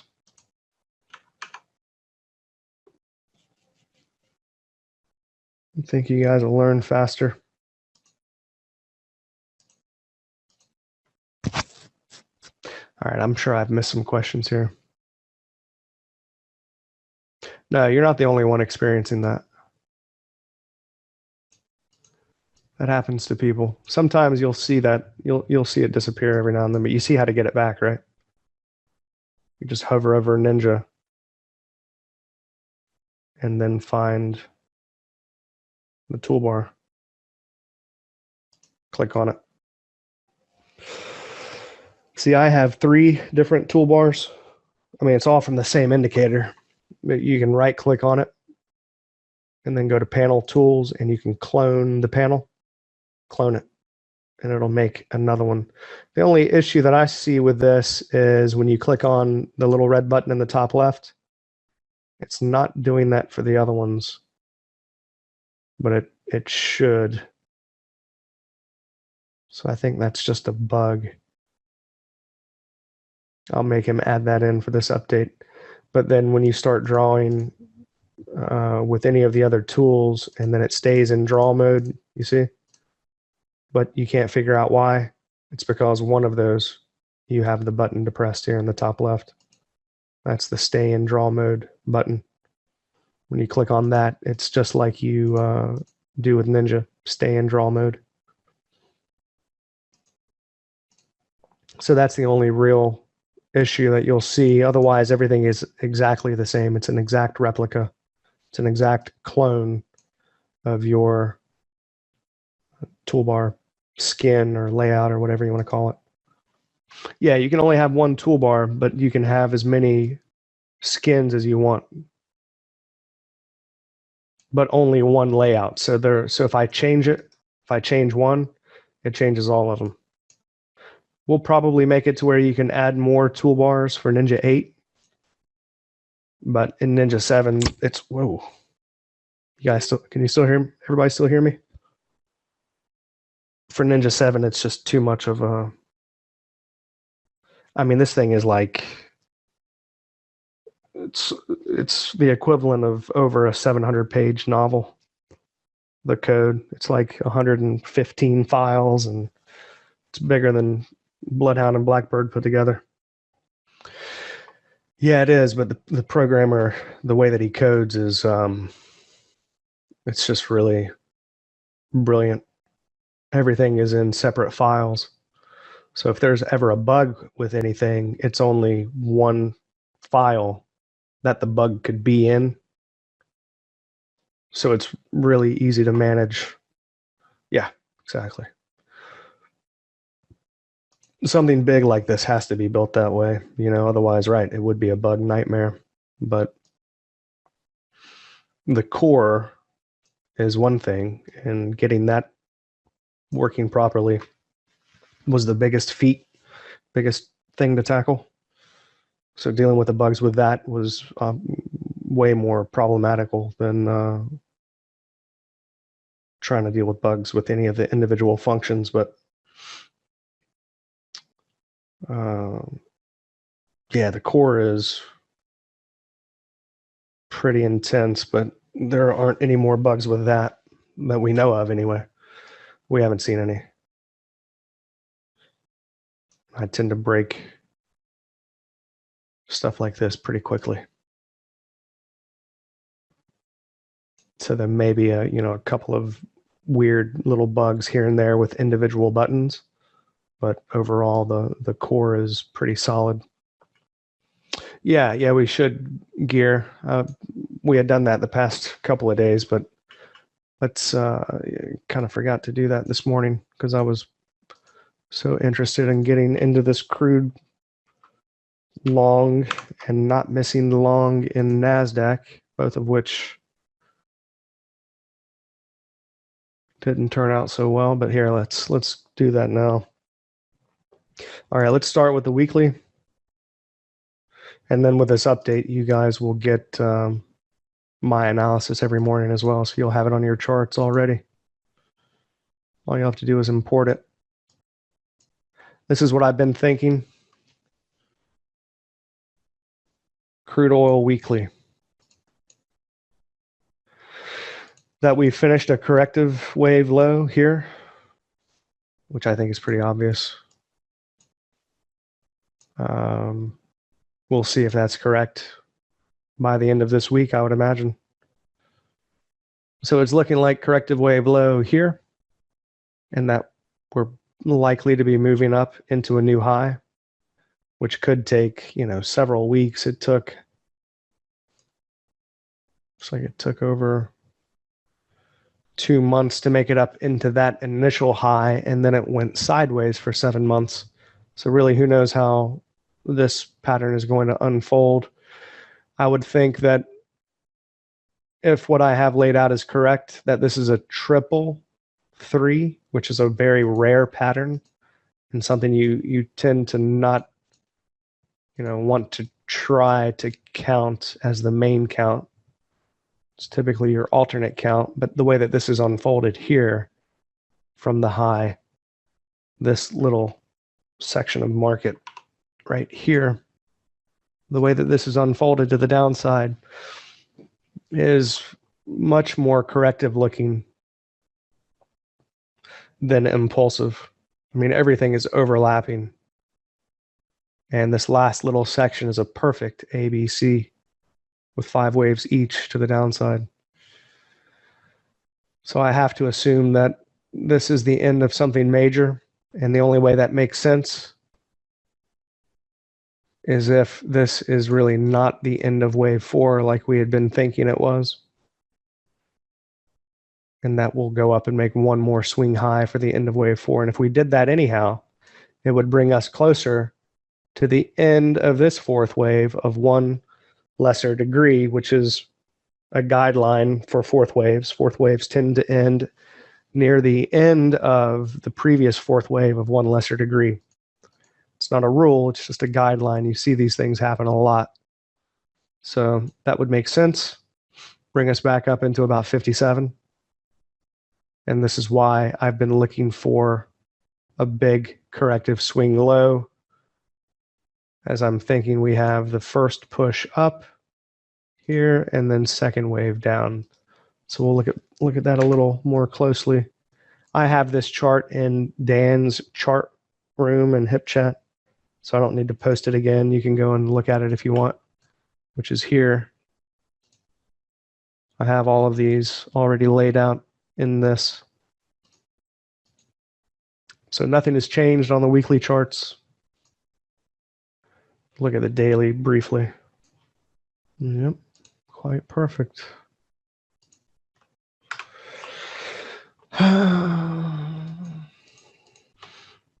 So the daily, see, we made it down to the bottom of this channel perfectly. And now the larger channel that's upsloping, we've overthrown, but not more than about 10% the width of that channel. You see the overthrow line here, or the throw over region. Overthrow, throw over, same thing, whatever you want to call it. It's a move through the area. So we broke through that channel line, that auto line, the line that's drawn automatically.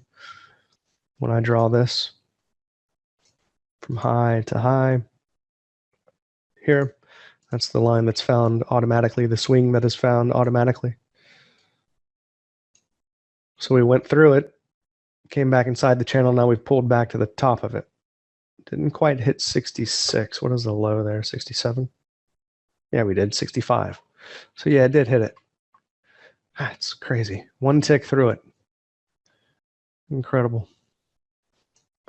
And then the lower median line on the daily chart lines up perfectly there. Dang it.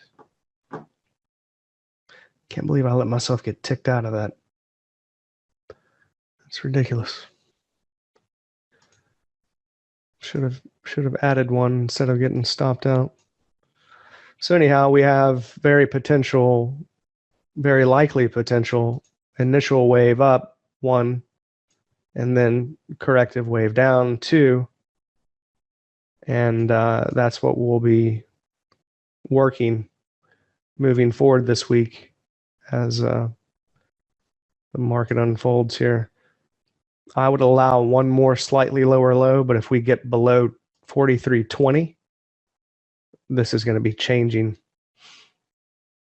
But I think this is incredibly likely moving forward now that this is a very major swing low right in here. All right. So that's crude, daily and weekly. Let me just post that since that does look so lovely now. And this is A, B, C, X,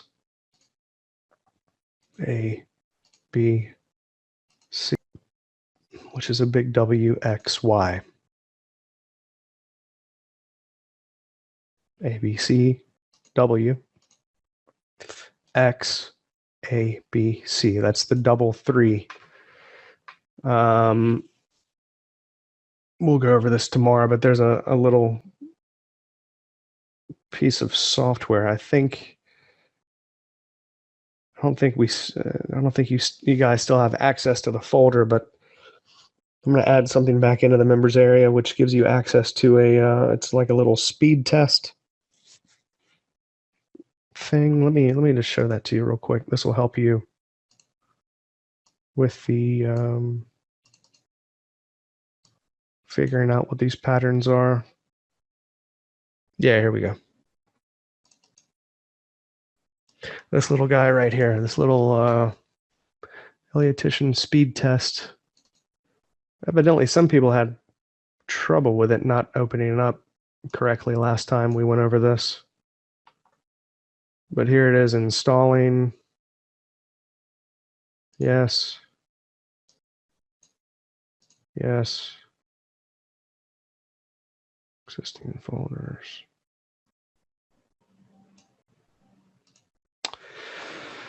This is just a little thing that came with some Elliott Wave software that I had bought probably 8 or 9 years ago. So beginner, intermediate, advanced, or guru. If you start with beginner and you start about to begin the yeah, okay. So this will just go over, what is the pattern? Well, this is a zigzag. See, this is a flat, right? So this is a 5, 3, 5, 3, 5.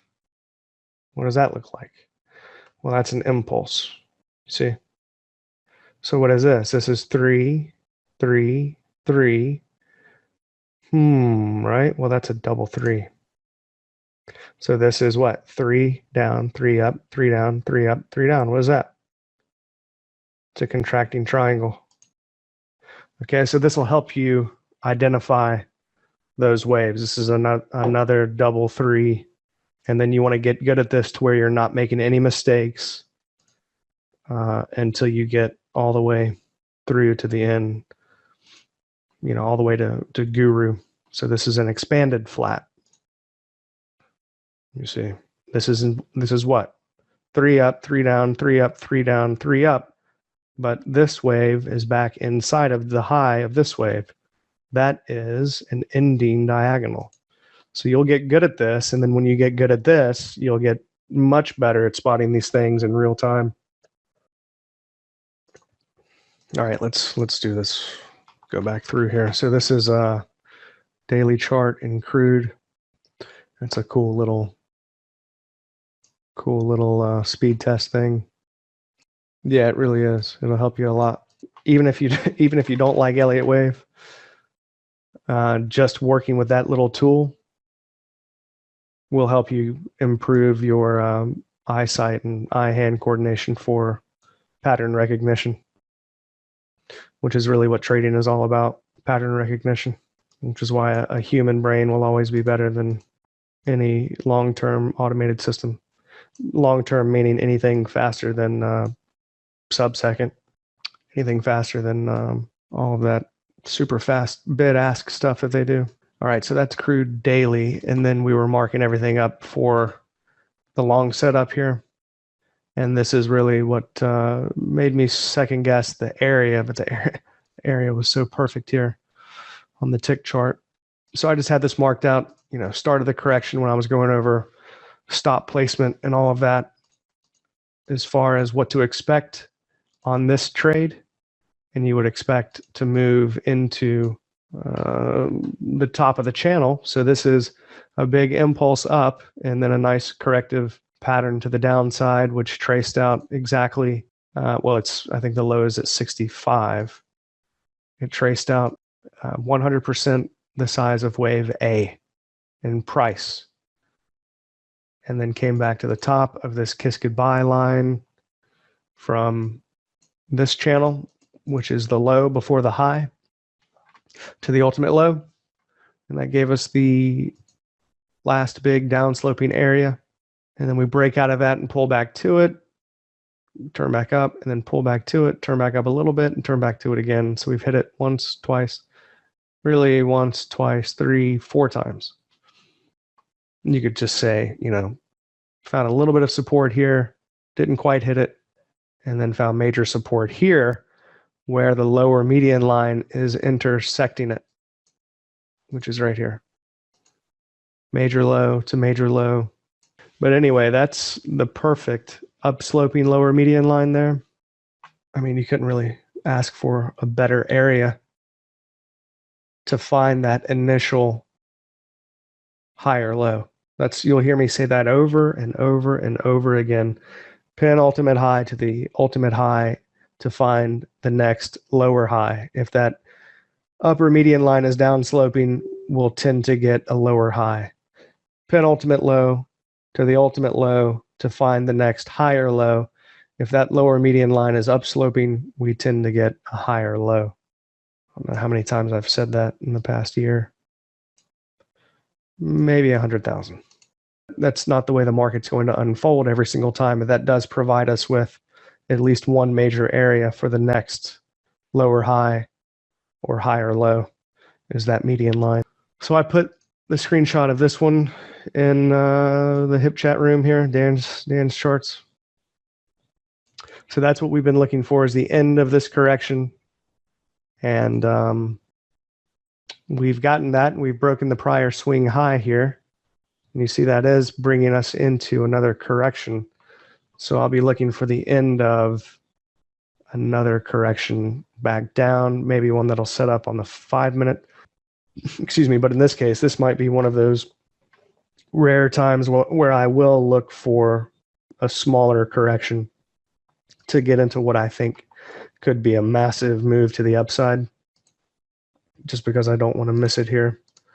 So the next area that we have for a potential long really is the trend line here, which is going to be bringing us back in line with this swing high. So we have like so, the swing high, the baseline here at 44.36, which may end up as a little tiny C wave. The one below that, I would say, is right here at about 29. I don't really need the median line, so I'll just draw a standard trend channel. Some would call this the, rather than a trend channel, a modified shift. I don't like that because trend channels came before median lines. People have been drawing trend channels on their charts since at least the late 1800s. So Andrews didn't come along with the median lines until after Babson, who had been drawing trend channels for, decades. And then Andrews just applied the, the median lines to that. So to call something modified shift, which was before the median lines, I don't like that. These are, for me, they're just standard trend channels, You're just drawing a trend line and then a parallel from the next, or let's say if you're connecting two major highs together, the parallel from the lowest low between those two, or the widest perpendicular swing, which in this case, that's what this is. It's the widest perpendicular swing. The lowest low would actually be right there. And you see that's not really nearly as useful as drawing from the widest perpendicular swing. So that's why I just call these trend channels. We're going to go into a lot of detail about all of this in the training session tomorrow. But that's why you'll hear me call these trend channels, and then these are the median lines. Okay, and then you have the shift median lines, which we'll go into the differences between those tomorrow. And then, of course, the ABCD projections,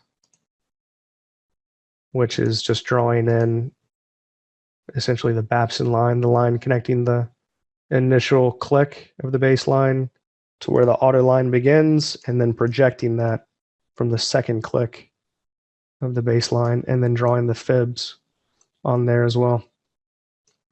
And that gives you an idea as to the symmetrical, where the symmetrical spots are, where everything is intersecting.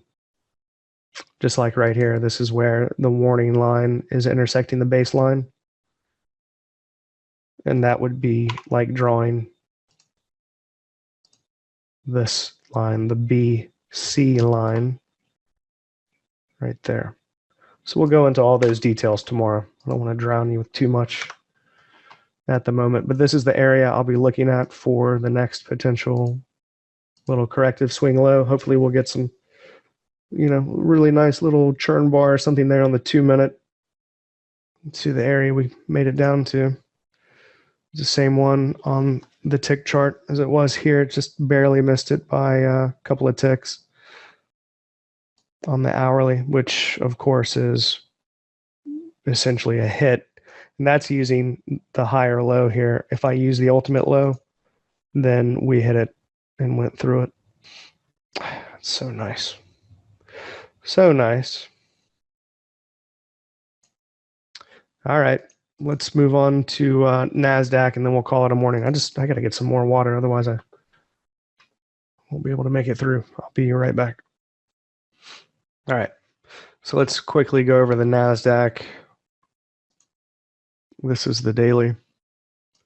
And you can see where we came to the top of the channel here on the daily in the NASDAQ. I'm not using the Trump election low. I'm using the low before that because that was the clear and obvious major swing low, which lined up so beautifully on the ES at this low. I mean, this was picture perfect on the ES. And then, of course, the election Sunday night, I would imagine messed a lot of people up, stopped a lot of people out of a good trade. And then it's been screaming to the upside ever since. Trump probably thinks it's because of him, of course, but it really has nothing to do with him. We've been in a massive impulse move to the upside, and we had made a really strong, important fourth wave low here, and we had just begun that new impulse by the time he got elected. So we were right about to begin the third of a third right when he got elected. Of course, the president doesn't control the economy as much as people like to think that they do. The economy is much, much bigger than one man's attempt at trying to control it. So anyway, we have pretty obvious area of support, which would be the top of that channel that we've broken out of, then pulled back to it. We found support. We've started turning back up on what is likely a new fifth wave to the upside to complete this big third wave up. So we're looking for bigger than one move to the upside, which I think is already marked out in here. Yeah, I just didn't have the waves on there, I guess. Yeah, I did right here. So that's what we're looking for, what we're still looking for in the NASDAQ, and we're finally turning up pretty strong here now. And the nice A, B, An ending diagonal, I would have loved to have seen this come down to a new low, but of course that didn't happen. And this is what we were kind of going back and forth on. Well, is this the end of one here? Because an ending diagonal is 3, 3, 3, 3, 3. It's 5 waves of 3 waves each. And each of these 1 and 3 is a rather, straight kind of a move without a lot of retracement in the middle. But let's look at that a little more closely. Yeah, it's more like an A, B, C, X, A, B, C. So it looks like a double 3 for the A wave. And this is what is so awkward looking here for this third wave. I'm not going to go into the details of trying to make sense of that. The last wave looks perfect as an ABC here.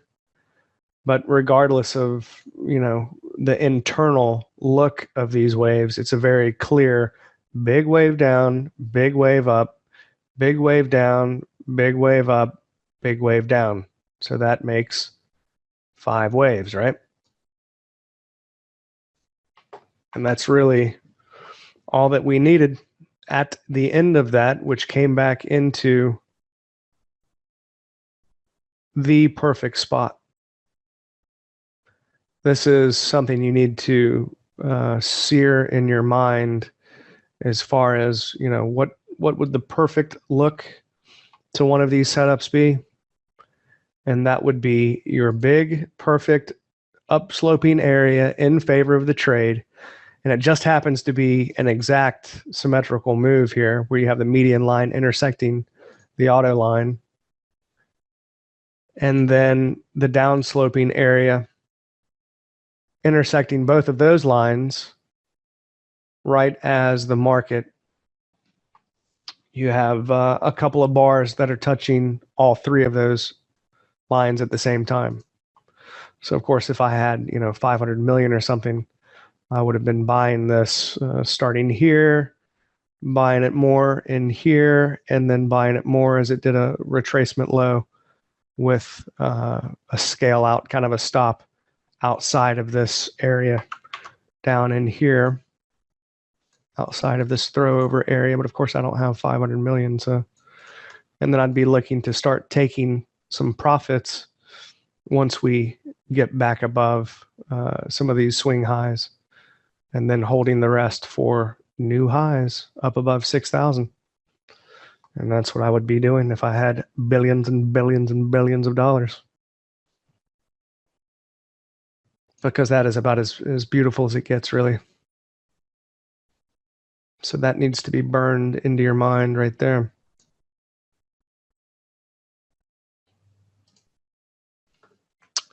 WXY is just 2 ABCs. ABC, X, A, B, C. So really nice B wave back up into that high in the NASDAQ. It was really quite beautiful. And then a big ending diagonal where you have the converging really 1, 3, 5 and then 2, 4 converging for the ending diagonal, which tend to produce very explosive moves and then retrace the full entire ending diagonal pretty quickly. But that is not necessarily happening. It tends to retrace the entire pattern in less than half the time it took to make the pattern.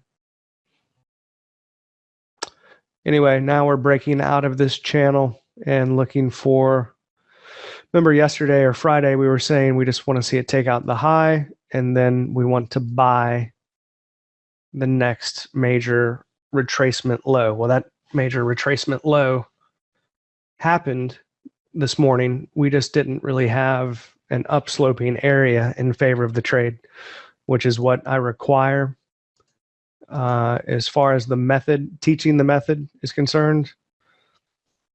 I haven't always required that in the past, but it does make for a much more likely scenario for a swing low or high if you do have a higher time frame area sloping in favor of the trade. In this case, you might argue with me and say, well, you had the midline sloping in favor of the trade, and yeah, you did, but I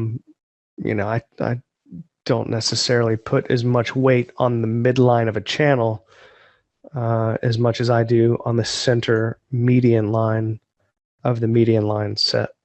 As far as I can tell, as far as all the trading that I've done and all the manual backtesting and all that, the midline of the channel is more of like a zone rather than a specific exact price of an area. A lot of the median lines, the center median line, even the channel line and the baseline, you'll get reversals out of those areas, sometimes exactly to the tick or within a couple of ticks. The midline, however, you'll see a lot of, for instance, when you go through it, you break the midline, you pull back to it, something just like this exactly, where you seemingly use it as support, but it goes a pretty good ways through it, looking like it's going to make it to the next area. And oftentimes it will make it to the next area, which is usually that lower median line. If you're breaking above the midline and pulling back to it and through it, that next area is always the upper median line or lower median line for a potential long, or upper median line for a potential short. So that's, the main reason I was looking for the low to line up on this lower median line. Otherwise, you did have the perfect little C wave on the tick chart. So look at this now. Just pay attention for a minute. Excuse me, how it doesn't line up at all on the minute chart. I connect the two highs together. We have that low right in the middle. But then, of course, it comes straight through that low. I can bring that all the way back to the low before the high, the Sunday night low, which we did find support on there. But using the same swings on the tick chart, it lines up perfectly from this low. So look at the differences between the minute chart and the tick chart. So to get this to line up right on the minute chart, I have to drag this auto line back to, to get this thing to line up properly, I draw from the high to the high here. I have to drag this auto line back to the low before the main high, and it lines up perfectly. To get it to line up here on the tick chart, I don't have to do anything because it lines up perfectly right here. So those are the same swings. Let me just delete all of it right here from high to high, and it lines up right there perfectly. You see? But we didn't have any of the areas that were upsloping. So that's what was missing for that long trade here. Otherwise, it was, it was perfect. I didn't have the upsloping area for the long setup. Does that make sense? So that's why I didn't take this one. But it is a rather small correction, meaning it is only 35 bars on the 20-minute. So when it comes to taking trades that are, your operative time frame is other than the 20-minute hourly or 240-minute, let's say faster than, the sets of rules cannot be as strict. So for instance, to get into a trade on the 240-minute chart, we have to wait for volume divergence on the 5-minute. On the hourly, volume divergence on the 5 and or the 2-minute. And then on the 20-minute chart, volume divergence on the 5 or the 2, but that's going to happen less often. And then you would substitute that 2-bar pattern, that big selling climax followed by a churn bar on the 5-minute or the 2-minute in place of the volume divergence to confirm the area that you're trying to trade being a setup occurring on the 20-minute chart as the operative time frame. Okay. So we'll be, going over that day after day as we continue to mark up the charts and try to identify trades. But as far as, allowing something like this, well, you didn't have an upsloping area confirming the direction of the move, but you had a picture perfect symmetrical move on the tick chart right here, So pretty nice. Just didn't quite line up with the area. A little bit lower at 45. And you did have the big the big selling climax. Let me make this a 1 minute chart and see. I was going to say it's probably a volume divergence on the 1 minute. And yeah, it is. It's a volume divergence signal on the 1 minute. It's not lining up here because I've just changed it from a 2 minute to a 1 minute. But the next version of these volume divergence templates, when I change out the reader for the new reader, you'll be able to flip it back and forth between a 2 minute and a 1 minute and still get the volume divergence signals. That's what I'll be working on today for the update. So that is a volume divergence signal there on the 1 minute. You see, confirming that area on the tick chart. I was just looking to see if maybe it's a lower median line as well. And yeah, it is. Yep. So you would say this is an expanded flat A, B, C. And that was our big A, B, C for the low, which ended on a nice volume divergence on the 1 minute chart, both of which are big selling climax bars closing way up off the lows on high density, meaning that you have pretty strong demand coming in there. The density is almost as high as the relative volume on this last bar. So very, very clear demand coming in there. Just didn't have my upsloping area that I like. So, all right, that is it for today. I went, 5.5 hours? It's too much. So if I see anything else this afternoon, I'll post it in the HIP chat. All right, any questions before we call it a morning? Call it an afternoon now? Okay, all right, everybody have a nice afternoon. We'll do the training session on the toolbar tomorrow afternoon.